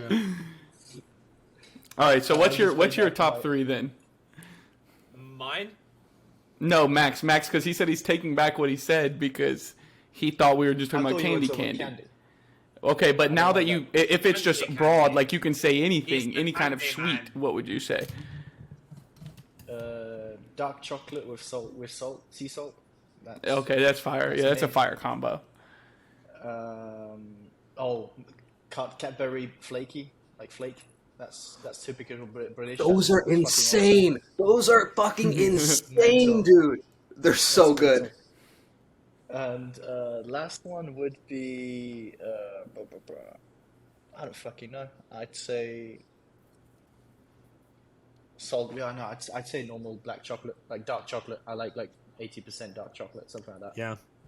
I think dark chocolate is like super fire with like coffee, like an afternoon coffee and chocolate. I feel like it's really good. Try it with whiskey and you'll thank me. Or no, maybe don't. Your liver will suffer. Dude, I gotta get like brown liquors. Really, just fucking irk my soul. Hard. I need to. Dude, it's just rough. Dude, it's fucking hard. It's hard. Both. Like I'll drink it. Like, if there's like multiple. Yeah, like I'm like a not a brown liquor type of person, but if there's like a bunch of people drink it and like I get offered it, like I will drink it, but like it's not gonna be like I'm gonna go to the bar and get like a fucking like neat whiskey or like a neat bourbon. Like there's no shot. You know what I mean? Like that's not what I'm getting off the rip at all. Yeah, man. But it's I don't know. It's good. It's good though. It's good. It warm. Try it. I mean, I mean, no, it's not good. I'm getting Jub. You live like up the coast, right? Like somewhere up there. Yeah, I'm in New York. I'm up there. Yeah. Are you upstate or just like in New York? That's in New York. That's a really complicated question because when you're in the city, I'm upstate, but I went to school like by the Canadian border, and I'd go over there and I'd be like, "Hey, yeah, I'm from upstate New York," and they're like, "Where? Like Albany or north?" And I was like, "No, like, north of the city." They're like, "Bro, we're upstate now. You ain't from upstate." Yeah. Okay. So maybe my whole point in this is that like, I feel like dark liquors are very like warming, and I feel like you both Jub and Max live somewhere where it gets pretty cold pretty quickly. So I feel like it's a, if I lived in Switzerland or in New York, I'd probably drink like brown liquors in the wintertime if I did, because I feel like it would be very warm. But here in North Carolina, where in the summer it gets like 110, I'm not gonna sip one of those in the middle of the afternoon and feel like I'm gonna die because it's so fucking hot. That's when you drink in the summer. You drink tequila though. That's the whole. I've been drinking tequila since I was 18 because I drank it like one night and it was really bad. And I will never drink it again. Oh yeah. I'm getting flashbacks from tequila.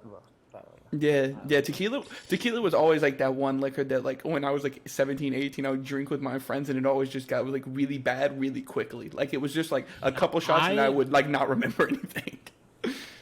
I honestly prefer tequila against like vodka or bourbon or whiskey. And gold tequila? Ugh, fuck, that's awful. I think now the biggest craze is mezcal. Everybody's drinking mezcal at the point. I'm on the fence with it. I like it sometimes. I don't like it all the time. But mezcal is being that kind of like the hipster, bougie tequila for people that can afford it. Kind of thing. Max looks like a hipster. I'll agree to that. I will say my favorite vodka is Belvedere, which I think is Polish. Belvedere. Let me look. Mr. Fucking fancy over here. Holy shit. Yeah. I drink it on occasions. I have like a really tall bottle, and sip it on like occasions. Nobody asked me my favorite candy. Oh no, yeah, dude. I'm a Tito's guy. Like if it's just normal everyday activities, it's Tito's every day. It's like $20 a bottle. I don't care. Mitch goes, "No one asked me," and then gets up and just doesn't say anything. Dude, this is what I missed. I haven't been on the podcast in 3 weeks, and these are the things that I miss. I miss this shit. Or when he just turns it. Left, we see the Smirnoff bottle in the back, just hanging out there, just chilling. Yeah. And he's got like a blankie. Gotta get cute. Comfy because you guys make me feel unwelcomed on my own podcast. Do I get the rope? All right, give us your top three. Give us your top three, please. So the people have waited, but the people have been asking. My top candy is the Reese's Take 5. Okay. That's dense. I feel like it's really dense, and I don't like that. Yeah, that can I think almost Max be is looking this up. Max, it's like a Reese's, but in a candy bar, and it's got other shit in it. It's got like other shit in it. Caramel, peanut butter, chocolate. Listen, I used to eat them a lot, but like I feel like it's too dense. Sugar. That's way too much in a no. But shouldn't you be looking for that so you bite out of this rather than being like Max and drinking a whole bottle of whiskey with sea salt, milk, chocolate bars? See, it's much easier, and that's like I'm kind of slowly becoming a bit of a foodie. So with that, I kind of prefer. I don't know. Foodie includes Take 5 Reese's bar. No, but what I mean by that is the type of flavors you look for. Like you are not like, oh, I need something savory, or I need something sweet. You look for kind of the combo. I love this, like, right? I love the idea of people calling themselves foodies. I don't know why, but it always makes me giggle. Like, as someone, because, you know, like, you work in the kitchen, you don't call yourself a foodie, even though you understand and develop your palate and, like, learn how to combine flavors, you never call yourself a foodie. You'll call yourself, like, a better cook, or in some cases, depending on your position, like, a chef. But, like, foodie is, like, I don't know. It always tickles me, that line. I'll say foodie is a definition for someone that likes to eat but doesn't want to say I'm overeating every day. That's just kind of flavor it. Yeah, that's fair. It's like it's my fifth meal today, but I'm trying because I'm a foodie. It's like I'm a foodie. You're eating because you're bored. Taco Bell is not a foodie. Sorry, Joe. Sorry, stutter. So what's the second one? Yeah, Mitch. I think your first one flopped. We jumped on the first one. I wasn't even laughing that hard until I looked over at Jub, and Jub was dying, and then that's why I started laughing, because of Jub. It doesn't even matter anymore, guys. I blame Jub. Blame Jub for your problems. Then I like those Minto gummies or Lifesaver gummies. Those are good. Okay, yeah, they're fire. I like the Lifesaver gummies. They're kind of like simple but tasty. I like those. Rolling them onto my fingers, like wear them like rings. Eat them off. Dude, the worst thing ever as a kid was, do you remember we used to get like the little bracelets that was like on a string and it had like the little hard candies and you would eat them and that shit was disgusting. Dude, like I'm like a little kid sweating, like dirty, playing outside and I'm like gnawing at this candy that tastes like rocks on my hand. I was talking about this to my wife the other day and I was like, that is so unsanitary. Like, why the fuck did we used to do that? That's so gross. Good for your immune system. But now as an adult they do underwear of that, where I'm like, this is the weirdest thing ever. Yeah, but like I feel like as a kid, every time I always had one of those on, I was always like playing outside. So like it was like the fact that I was like not clean, like that I was eating off of my arm. But you think you are clean when you are wearing candy underwear? I don't care how. I would at least shower first. Hot take, I'm putting my mouth there anyway, so, like, candy's fine. Number 3, candy underwear whenever me and Gum are hanging out. Wow. Jub, that was a fire take. I'm not going to lie to you. I was just about to say we finally know why COVID didn't exist back then. It was because we had a better immune system, but I guess you taught me with that one, Jub. Hey, Jump, let you know. Where did you buy these underwears? This kind of leads us to our next topic, which is what is a weird food combo that you enjoy? Oh, I have a good one. Max? Let's hear it, Max. You take it away. Take it away. So you do pickled onions, with red onion, ideally. Toast, preferably white bread, peanut butter, and pickled onions. Try it. Somehow I put it together in my head before you even said pickled onions. I was like, someone's gonna say pickles and peanut butter, and I'm gonna be that's what I was waiting for. As soon as he said pickle, I thought peanut butter, but I didn't think on bread. But maybe that's like you mixing your heritage of beans on toast and then something else that you like, which is weird. No, beans on toast. Try it. Thank me later. Oh, that's fucking weird. To be honest, I don't even think beans on toast is weird. Because it's like you mix beans and but doesn't it make the toast really like soggy? Too different, dude. You go to Subway, get a sandwich in 30 seconds. I don't get Subway is like bottom tier sub. I will never eat. No, Subway. It's not. I was gonna say, do I go to Subway? Dude, I'd rather go to like a local sandwich shop or like somewhere that's like Jersey Mike's. That shit's gonna be soggy in the first 30 seconds, man. Well, it depends. Like if you get like oils and shit on it, maybe. But anyways, we're getting distracted on beans on toast. Bread is not built to hold itself together. I think if I can find someone that'll pickle some onions for me, because I don't know how, nor will I want to, I'll try it. Well, I'm trying to think. This is literally my topic, and I don't have an answer. I have an answer. So he's gonna say candy. Some candied underwear. Take 5.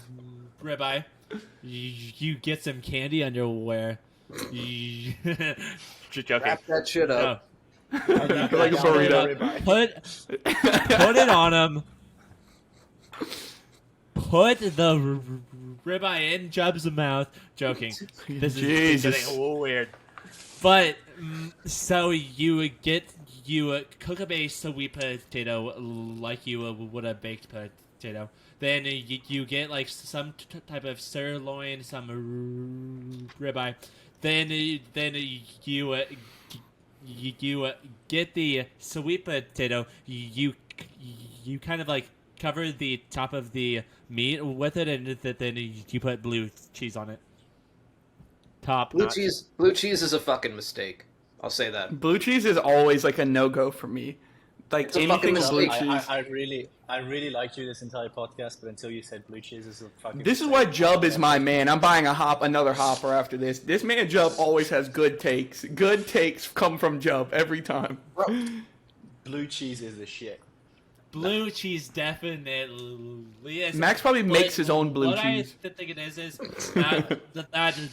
Jub and Big T, rather than eating blue cheese, all they eat is dinosaur chicken and nuggets all day. But wait, I'm not talking about the American style blue cheese. I'm talking about the proper, nice French Italian blue cheese. What's the difference? What's the difference? On their side of the world, they don't have ranch, which is a travesty in and of itself. I never had mayo. I don't know if it's mayo. That's what I'm saying, and you don't know what you're missing out on until you dunk a buffalo wing and like just drip the ranch off of it. Oh, I hit my mic. Drip the ranch off of it. I actually want to try that. Like if you said to me, dude, I will send you a bottle like to your office. Like if you tell me, I will literally mail it to you. No, I'll come to Texas. I have to try the buffalo. Oh, don't come to Texas. Texas is a mid state. Come to the Carolinas. That's where you want to be. Texas is mid. I'm not getting in that battle of what is a better state than the other. I know it's a very political thing with you guys in the US. You can come with Banjo and I, so I'm getting a damn. Jesus Christ! Don't go to San Antonio, but I think you got one yesterday too. Me? Yeah. You were like in the middle of stream and you're just like, kids be getting snatched up all over the place, huh? And then put your dude, it is always in San Antonio, Texas. Always. Dude. Yeah, I live 7 hours away from there. this guy must be going fucking 200 miles per hour to be in Dallas already. Oh, holy shit. But listen to my hot take. Listen to my food take really quick. No. Fuck. Shut up. You don't dip a buffalo wing in ranch. You dip it in blue cheese, and it tastes much, much better. Jub has worked in a kitchen, and Jub is agreeing with me, so I'll take Jub on this one. Jub eats the dinosaur chicken nuggets, though. You're damn right. Yeah. If it ain't broke, don't fix it. Listen. So this is a weird food combo that my wife introduced me to. That's actually like super fire. That like you would never put together, right? So it's like a Midwestern thing, but they make like chili, like a homemade chili, like meat and based chili, whatever, and then they dunk cinnamon rolls into it. So like whereas like here in the South we would use like cornbread or like toast or crackers or something like that to like to put some saltiness into the chili, they literally will take like a cinnamon roll with the icing on it and everything, and like just break it apart. A little dunk ski. Yes, dude, and it sounds weird as fuck, but like the sweet savory combo of chili and a cinnamon roll is like, it's so fucking good. You just have to try it. It's probably so good, but that's so fucking American, dude. Dude, it's super American. It's super American. And we dunk it in meat soup, basically, like meat stew. Like Max is. I'm not saying Americans aren't obese. Like 100 calories, and then meanwhile Tyler's like breaking 3,000. Yeah, dude, I'm putting like 4,000 calories a day. I have a serious question to you Americans, because it's a trend that's slowly coming over to Europe that we find very weird, but I do want to try. I'm ashamed to admit. Milkshake, and you dip your fries. What the fuck? Yes, is that? dude. Yeah. It's elite. It's elite. You have to try it, Max. You have to try it. Because I'll go to Burger King tomorrow and I'll grab a milkshake. Yeah, it's like, and Burger King fries are actually kind of good, like low key. So I think that's a good starting point. It's the closest fast food to my place. Burger King, but the thing is, Burger King's like, I don't know how Burger Kings are in Europe, but Burger Kings in America are like low key kind of ass, except the fries. Like I like the fries, but their food is not. They are good. bottom tier. Yeah, they're pretty bad. More bottom than a McDonald's. Yeah, the video I saw about the guy kind of getting excited about it, he had like a bacon milkshake on top of it. So you had a bacon milkshake with fries dipped in it. You have bacon milkshakes? Like, what the fuck? No, not us. It was some guy, random guy in the US that I saw a video. Oh yeah, that's an American. Yeah, that sounds kind of like USy, so that's cool. That is something I'd like to try again. We have a Wendy's over here, and people are always like, "Dude, the Baconator is so good." I have gotten it a single time, and it's fucking terrible. Get the triple. Triple Baconator. Triple, or you can get the Son of Baconator. This section is sponsored by Wendy's. You can get the Son of Baconator, which is like it's the Whopper Junior equivalent, and so it's like a smaller burger, but it's like still, more bacon than a human should eat in like a week. Let me ask you guys this: Do you guys find yourselves tending to like? If you really like something like a certain type of, not even a certain type of food, like a certain food Tyler, from a certain place. Tyler, yeah. Pause.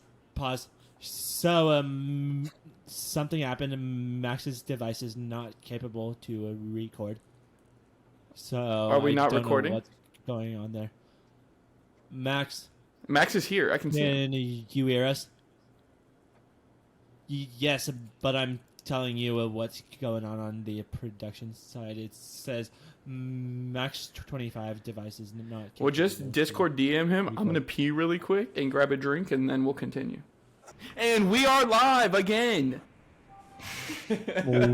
Welcome back, guys. Welcome to episode 15.5. More so like 15.9, but let's get through a couple more topics. So, Max, Jub, what is y'all's worst habit, and why don't you quit doing it? Putting the boys on the spot. What do y'all suck at, and why? No. Jub is sucking the vape, and that's his bad habit. Yep. Like literally vaping. Vegas really screwed me over with that because I was like, I was having a good time. and I was down to like 1% nicotine for a really long time. You know, they sell like bottles at 3%, bottles at 0%. I'd buy like 3 or 4 bottles of the 0% and then cut it with the 3%. So I was getting down. And then I went to Vegas, and one of my mods pulled up and was like, "Oh, I got all these free vapes. You want these free vapes?" And I was like, "I want those free vapes." And so those were 5%. So now, you know, I got my 5. If you're on like 3 or like 2 and you just go back to 5, that shit rips. So yeah, that shit's rough. And so I'm I'm in the process of getting myself back down to 3, then getting myself back to 1, and then eventually working my way down to 0. But I did smoke cigarettes for like 8 years, so it's been a long time coming. Yeah. Yeah, I remember when me and Jubba were hanging out in Vegas, and Jubba like he gave me as a vape, and he's like, "Dude, do you want to hit?" Because if you vape, you cannot not share. Keep in mind, I don't vape, so I vaped when my ex and I broke up, and I bought a pack of cigarettes back when I worked at Amazon because the job sucked. but then a job like passed it to me. I did the tiniest hit. I'm like, he's like, "This is terrible. Why'd you do this to me, Jubby?" Yeah, but you definitely didn't ask to hit it. I definitely was like, "Here, do this. Do it, pussy." And I'm like, "Yes, Job." Yes, Job.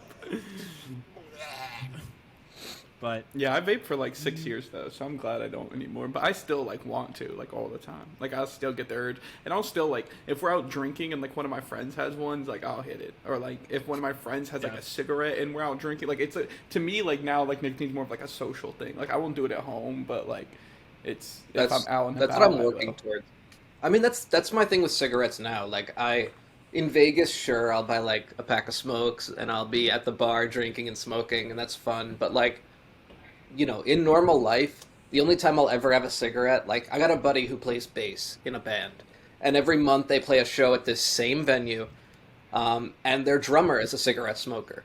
And so, you know, maybe once a month, once every other month, I'll pull up to their show, and we'll be outside together, I'll be hitting my vape, he'll be hitting his cigarette, and then he'll offer me one. And sometimes I'll say yes, but, like, you know, that part is definitely out of my ritual. Yeah. Max, what is your biggest flaw?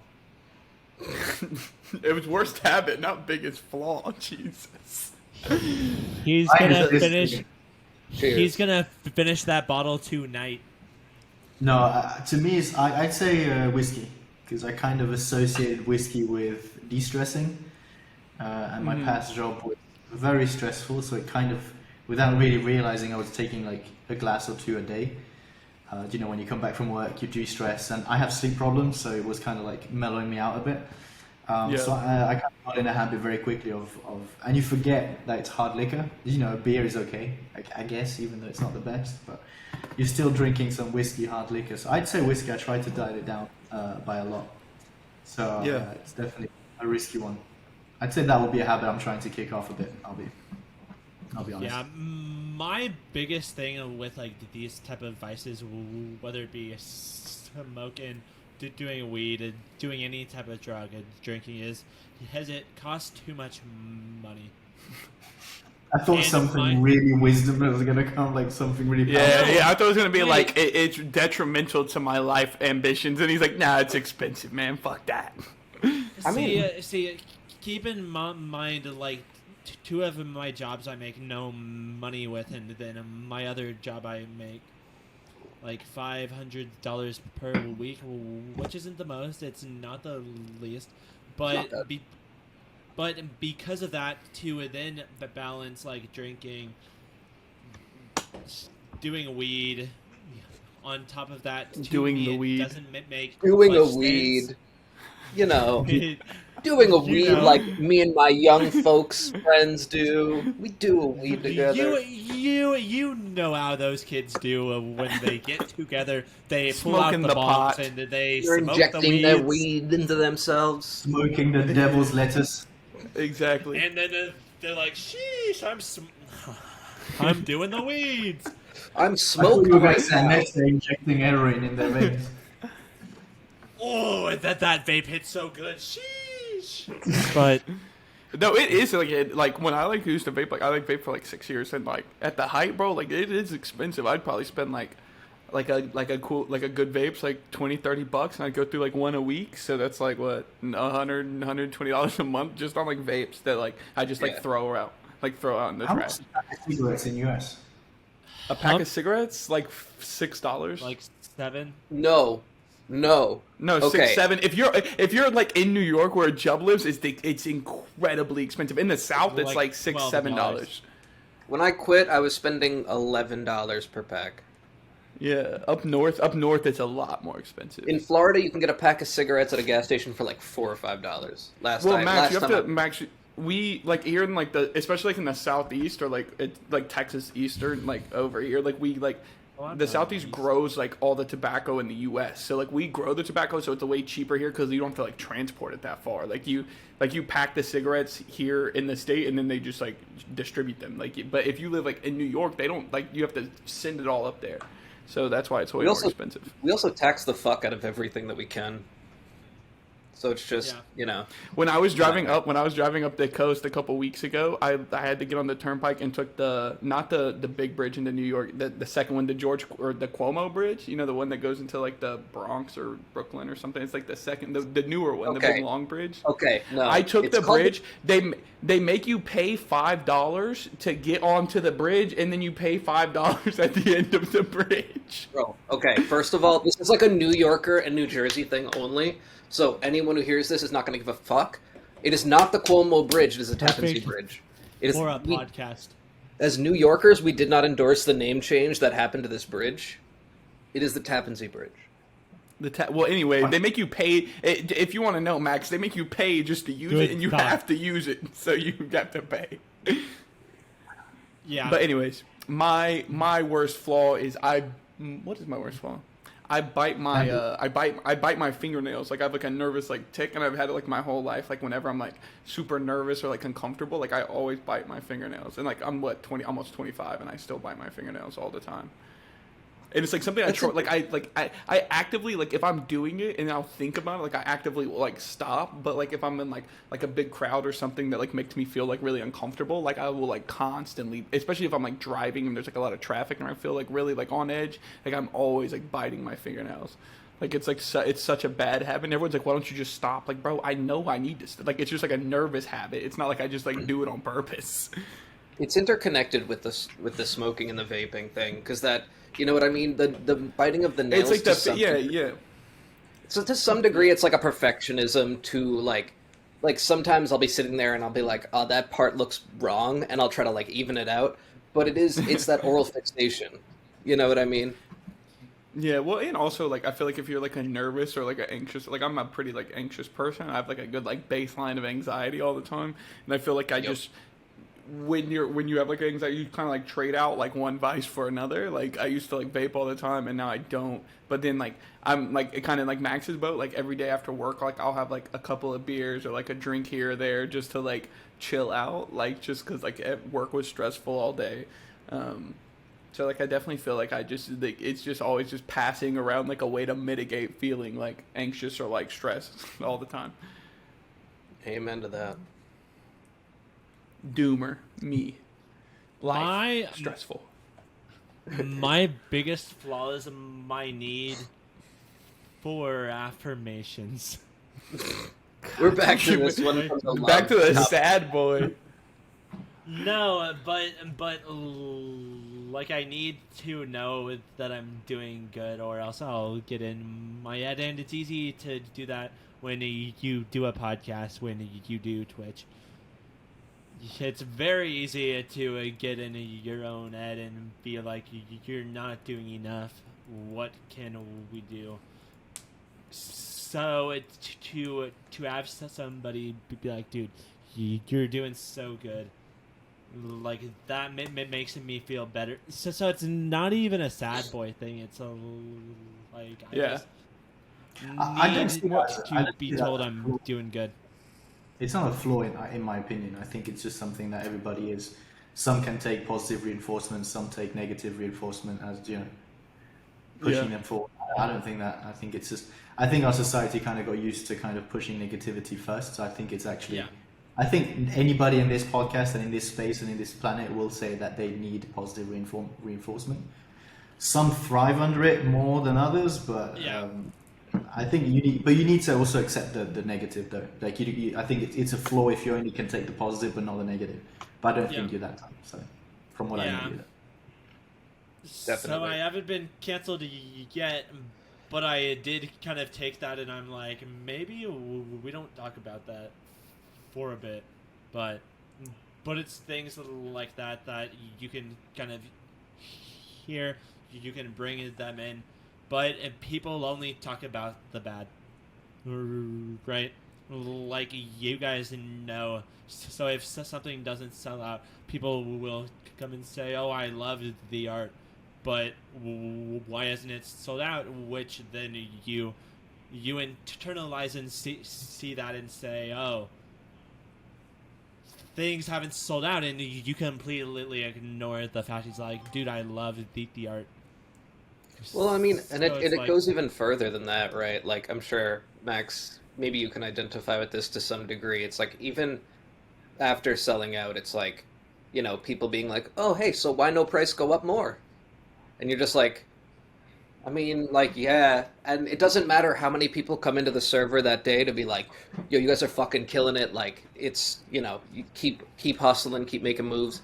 When you see that, like, one comment, like, our brain fixates on that one comment that doesn't support you over the ones that do, and you're just like, fuck, yeah, I mean, like, I wish price would go up more. Why not number go up more? And so, it's, it's a constant struggle. I think the difficulty now, if you're putting a relation to that in with a project, and I don't know if you can relate to that, John, but it's the fact that the line of work that we're in is often the negative is something that's 100% out of our control. If I could control floor, I would do it. I'd do it, right?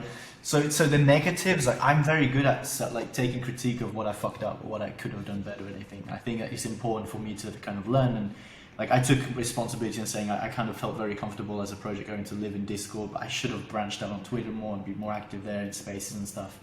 I'll own up to that any time of the day, but when somebody comes up and says, this or that to the project that I can't control, that will bug me the entirety of the day. That will like follow me the entire. I'm like, because you're kind of like figuring out how can you solve it, even though you have to accept that it's something that you can't really solve. Like, especially in this market, it's sometimes shit is just weird.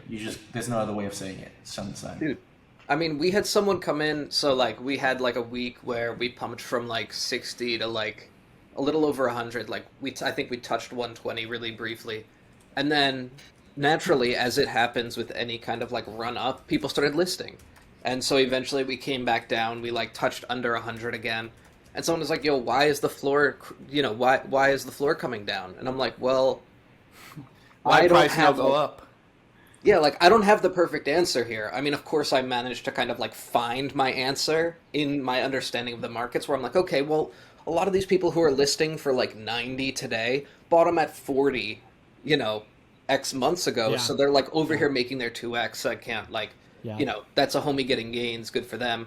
But at the same time, it's like, it is that struggle where, from the outside, people will look at it as, like, well, floor crashing now. Number go up, now number go down. Why number go down? So it's, it's a constant little dance we do. Yeah. My thing with that is you guys obviously have the fan bases. Everybody knows what Happy Operas is. Everybody knows what Universe.25 is like for the most part. But with me, mine is like building that audience. Because I do have what I do over here.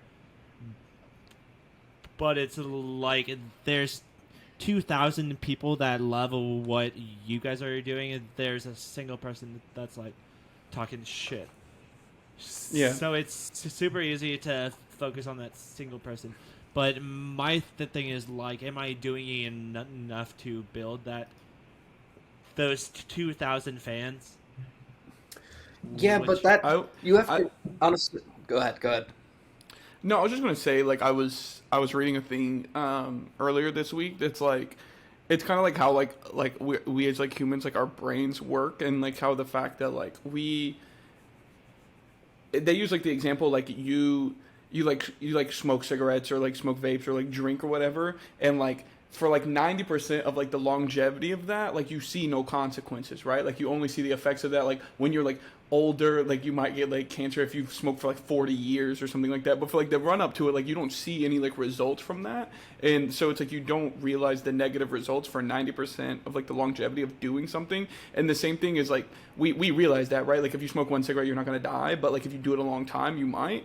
And then it's like the same, like our brains just don't like allow us to think of that way, like on the inverse. Like you go to the gym one time and you get like a good pump in, and you like look in the mirror like, why no big now? Like why no muscles? You know what I mean? And then it's just like it's easy to get down on yourself because you like are expecting some sort of like immediate like satisfaction or gratification from something that you're passionate about. But like just as like we know that like, you know, negative consequences come like 90% after you've done this thing for like a long time, then the same thing with like sometimes like, you know, positive like things come like after like a long period of like doing something that you're like passionate about. You know, you don't go to the gym once and get swole. So like I think it's important to take that like into like other areas of like owning a project or like, you know, streaming, things like that. Like, you know, you don't see like that gratification overnight oftentimes. Also, it's like, I think it shouldn't go without saying that like most people who are out here like creating content, you know, are either have been doing it for a long fucking time or are in the place that we're in, right? Like I'm putting in this phrasing, I'm putting like, you know, my Twitter space in line with, you know, this podcast. There are more people who watch an episode of the podcast than listen to Hopper House, you know, after a week after it's released, more often than not. And so for like all that shit you were saying, like, oh, 2000, this, that, and the other, I'm still out here continuing to build like a content rollout system, and you guys are out here outpacing me. So there's like power in like taking victories where you get them at the same time. And I mean, I'm not going to be, you know, like a shillin' villain Twitter space. I'm never going to have 900 people listening to me. But it's because I'm like, one, I haven't been doing it for very long, and two, it's not the kind of content that those 900 people are interested in seeing. And so I'll build that fan base of people who actually want to hear what I have to say about a given topic, and I'll just keep doing it until they tell their friends to tune in this week, and then that person gets involved as well. Shillin' Villain was just in some hot water drama the past couple days. Bro, I love that shit so much. I love it. Dude, I love the Twitter drama more than anything, dude. I fucking eat it up.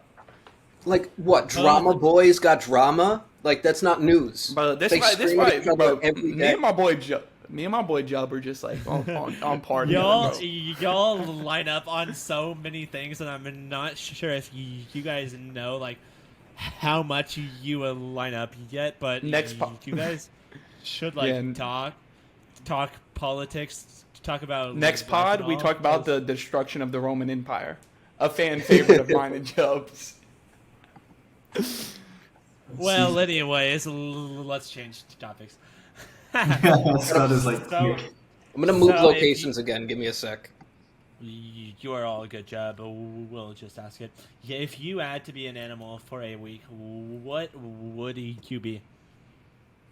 Didn't I have this question already? Oh no, what animal could I punch? Which is probably one of my top 3 favorite topics of like any of our podcasts. I love that topic. I think my favorite. I think I would be a bird. Even though Mitch hates birds, I think being a bird would be cool because you could fly around and see a bunch of cool shit. So I'd be a bird for a week. Yeah. And then I'd go grab you by your wings and go fucking break you, motherfucker. Get fucked up, bitch. Max. I'd be a fish, whale shark. I like diving. Okay. Anything deep down under there, I want to see what's deeper down in the ocean. I'd say. Okay. Cliche, but I'd like to. Max likes to go deep. Hey, Max is always deep. Which I'm the boy. I haven't fucking candy. I haven't ever had ranch. I never smoked a cigarette in my life. I'm telling you, bro. Hit me in the DMs. I will send you a bottle of ranch. we'll send you ranch, cigarettes, and a milkshake to dip your fries in. The American package. Yeah, the American package. Yeah. The American dream. That's what we could call it. So And a Mountain Dew. Be a rabbit. Rabbit. Why? Why? Because there's a motto when like people like have sex a ton that they say, "Oh, you've been fucking like a rabbit." So I knew it was coming. The moment you said there's a saying, I was like, Yeah. so I'm not saying that as a human being I'd like to fuck rabbits, but say I turned into a rabbit, I'm obviously going to have. So I didn't give my fun the fact. same species. I did give my fun fact one before, but now I have one. You know that the intercourse with a rabbit takes between 6 and 10 seconds. Perfect. Sounds normal. That sounds like the average. I'm completely on target. But then I could go from a rabbit babe to a rabbit babe to Lola the rabbit to like. Jesus Christ. What? And if I was a big enough bird, like a falcon, I would just swoop down and eat you. Then I'd turn back into a human, grab you by your wings, and go. I thought you were going to say you're going to turn around and fuck you. Then I'd come in your eyes. I think I'd go cat. Drop it. Pick an animal. Oh. Have we lost him? The cum in the eyes made him disconnect. It's like, Jubby, are you there? I think I came in as I'm just rugging over here, you know. I Typical. think he's there. router. Just rugging, you know. Typical Jeb. Yeah. I did it last time Jubby, I was here. Can you hear us? Yes, I can. But not this time. Max did a rug, and surprisingly, I didn't. Oh, I am rugged. That is What the something I fuck? was so worried about these past couple of Degen reports. Is if I lost connection, we were shit out of luck, but it didn't happen. So it's like, cool. That was so perfect. That was such a perfect timing. That was so great. Just always rugging. Jump, dude. That was so funny. Mitch was like, I was so worried I would rug, but it didn't happen. And as soon as the words left his mouth, your screen just like went off the fucking, your camera just turned off. It was so great. You're like, shit. But, Jub, what type of animal would you be for a week? I would probably go with cat, I think. Bro, 'Cause we're talking... that was like my second answer, because like cats are just chilling, bro. Like they're fucking chilling. Yeah, But I'm afraid to be a bird because I poop in a feel like box. if I was a bird, I'd probably fuck something up, crash into something, and break all my bones because they got hollow bones. Hit a like, power cats- line, just fucking evaporate. Dude, and then you're done. But like cats, you got the agility, you got the flexibility. You could be long cat, you could be up like a fucking scared cat. You know what I mean? You could be all kinds of shapes. You could be like, you got claws and teeth, so you can like, theoretically, if you're smart enough as a cat, you could open a can of tuna. You don't even need humans. But you go up to a human, they're gonna feed you. So I got free food. I got access to almost all surfaces. You shit in a box. Yeah, Shit in a box. bro. I could, Jub does that even now. it works, and it works. That's why I think I wanted to be a fish, because you don't have to clean yourself. That's gross to me, that aspect of thinking about having to clean yourself. You're just in the water. You're just always just Just cleaned up. I'm chilling. Do we want to ask topic 12 just real quick, because that was an easy topic? Topic 12. Let's do topic 12 and then we'll wrap up. Got you. So, Jubby and Maxi, Big T, what's been the best date you've ever gone on? The best date? Best date. Don't worry, your girlfriends have not watched this far. We're 2 hours in. No one's watched this far. No, I was gonna. That's it's. But Jub. My problem is the opposite, because I was gonna say it was probably the first date with my current girlfriend, but I'm trying to like search. I mean, I've been on so few dates. You know what I mean? Like, dude, I will tell you mine. My girlfriend, or not my girlfriend, my now wife, when she was my girlfriend, she like planned out like this picnic, like basically like hired this company, right? So we're going to like some park, as like a big sunflower field in the park. And we pull up, and on like the side of the hill, there's this big blanket laid out with like all kinds of shit, pictures, like pillows, like a picnic basket with all the food and shit in it, and like champagne, all kinds of shit. Like the company comes and just sets it up, and you just pull up, and you just have a nice picnic out on the side of a hill in the sun, you know. So I thought we were just going to the park to, you know, just go see the sunflowers. Had a nice picnic. It was great. That's so cute. God damn. Yeah. So I've done something a little like that, because I live over by the airport. This African girl that I used to get with. So she had never had Italian food. So there was a Olive Garden near the airport. So we hold up, Jeb. So we went and got Olive Garden, and then before we got a bottle of like pink wine, and then we went over by where the airplanes take off and put a blanket up.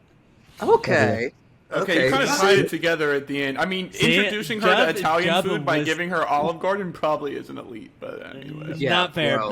But you know I'm a baller on a budget. Like I've got to buy some happy hoppers and some. Guys, this is gonna be the funniest thing ever. I just have to throw this in while I'm thinking about it, and then we'll continue on with the topic. I was on the phone with Mitch the other day, and he was in the grocery store, and I was like, "What the fuck are you doing?" He was like, "I have to buy beef. What are these numbers?" I was like, "What? Like 80-20, like 93-7? Like what do you mean?" I was like, "That's the amount of fat in it. Like what are you buying this for anyway?" He goes, "I got Hamburger Helper, but I didn't know like you had to buy the meat separately." I was like, "Did you think that the ground beef came in the box on the shelf and you just warmed it up in the box?" So you had to go. He's like, "I wanted a good cheap dinner, but now I'm kind of upset because it's not cheap anymore after I have to buy this ground beef." Bro, you gotta add meat to that powder. Dude, I was like, "Did you not think it was in the box?" Like, what the fuck? So I went and bought Hamburger Helper, and then I went home. And I was showing my mom, and she's like, "You are a fucking idiot, Mitchell. You need fucking hamburger meat with this. Like, why didn't you use your brain at all here? What would you do without us?" And I was like, "I'd eat Hamburger Helper without any hamburger." Just pasta and noodles. Yeah. Just bow tie noodles. Yeah, but... Anyways, continuing on with the topic, I just thought that was great to mention. That's awesome. That's a refined palate right there. Yeah. What can I say? I'm a foodie. Full circle. He's a foodie. You know what? I'm gonna expose this girl that I'm seeing with one of these details to some degree, but so food is like very important to me, obviously, as a living entity and organism.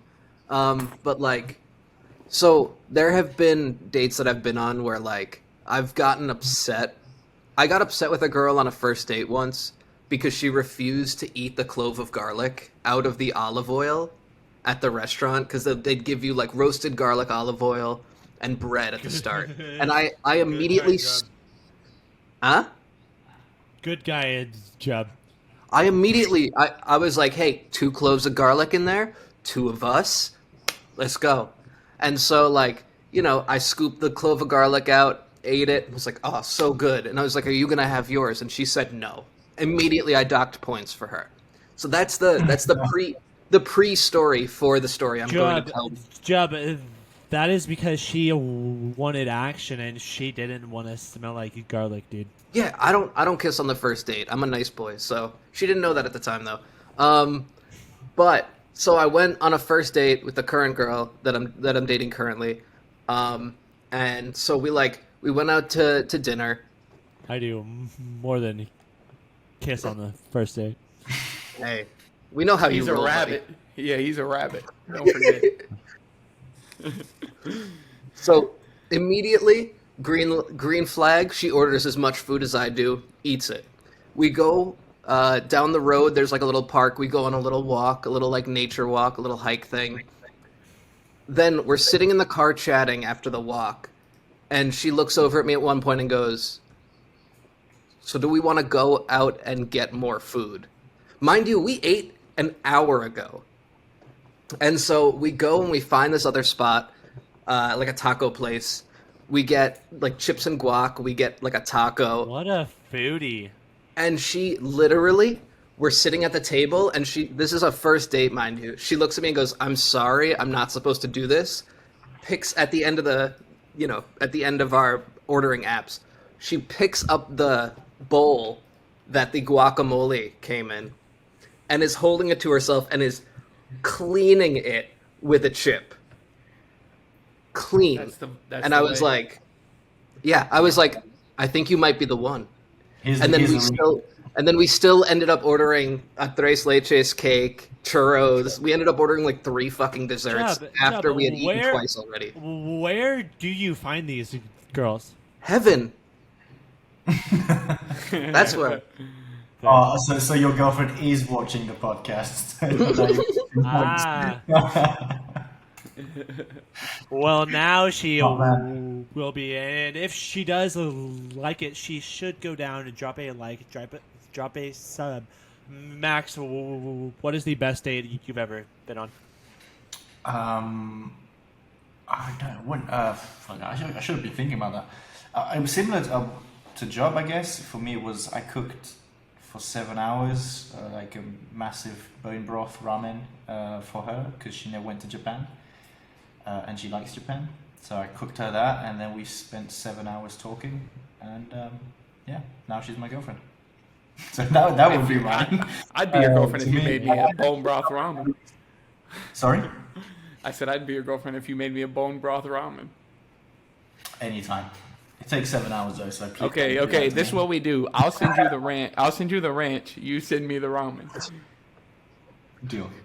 No, but to me that moment, because she likes. That's. I enjoy cooking more than I enjoy eating. I do like eating, but I'm not a big eater. You're not a foodie. And she enjoys eating, so but I love cooking, so that's kind of my. Actually, my job I wanted to do was a chef, but or cook, whatever you would call it. But I couldn't get behind the hours. I'll be honest. Sorry, I know it's a rough job. I know you know more than anybody. So I enjoy cooking, and she enjoys eating. So and she somehow likes what I cook. So that's plus point, and then now we're together. Why can't I be dating y'all? Shit. Like me. I got Mountain Dew. Me and Wiles. I'm taken. By a female, but like not taken by a. It's 2022. Boy. The world's. That's legal. Yeah. That's legal. We're allowed. Things are changing, so you need to come down to Texas, Job, and I'll be the mother of your children. Deal? That's what I need. Well, anyways, guys. Never mind. Go ahead. Huh? No, I was going to ask, is that a space bud behind you? Yeah. Is that a bread bud? Or is that... No, that's a harpoon. Yeah. Okay. I've been staring at it the whole episode. So I'll sell it to you, Chubby. I mean, again, this is like weird. Chubb I've been is here. my exit liquidity. No, I told you yesterday or the day before. Chubb is not your exit liquidity. Chubb No, is my exit liquidity. Space Buds is in the same place that there are a few projects where I'm there right now. Like Clay's is another one where like because I've been here so fucking long, I'm no longer allowing myself to buy these projects because I either have enough now or didn't get enough back then, where now I just nah. I had the exact same discussion 2 days ago, I think, with Jack, because we were talking about it. And I was like thinking about buying a Space Bud when they were like below 500, if even. I can't remember.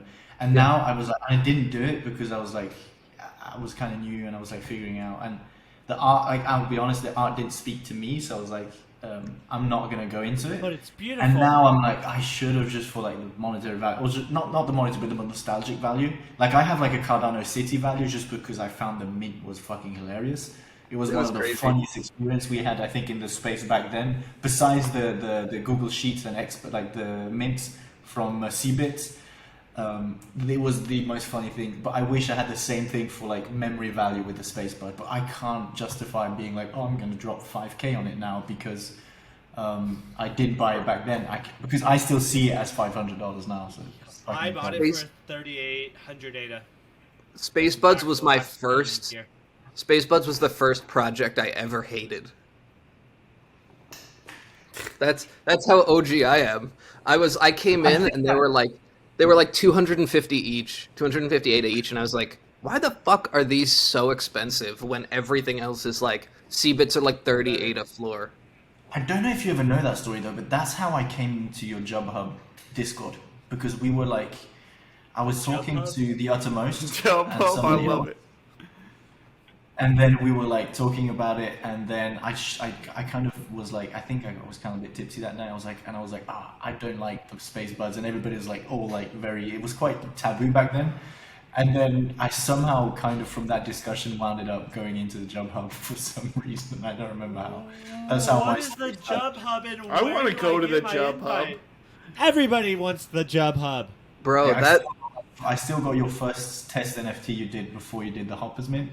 I remember that one. Dude, the Job Hub is like crazy history. Yeah.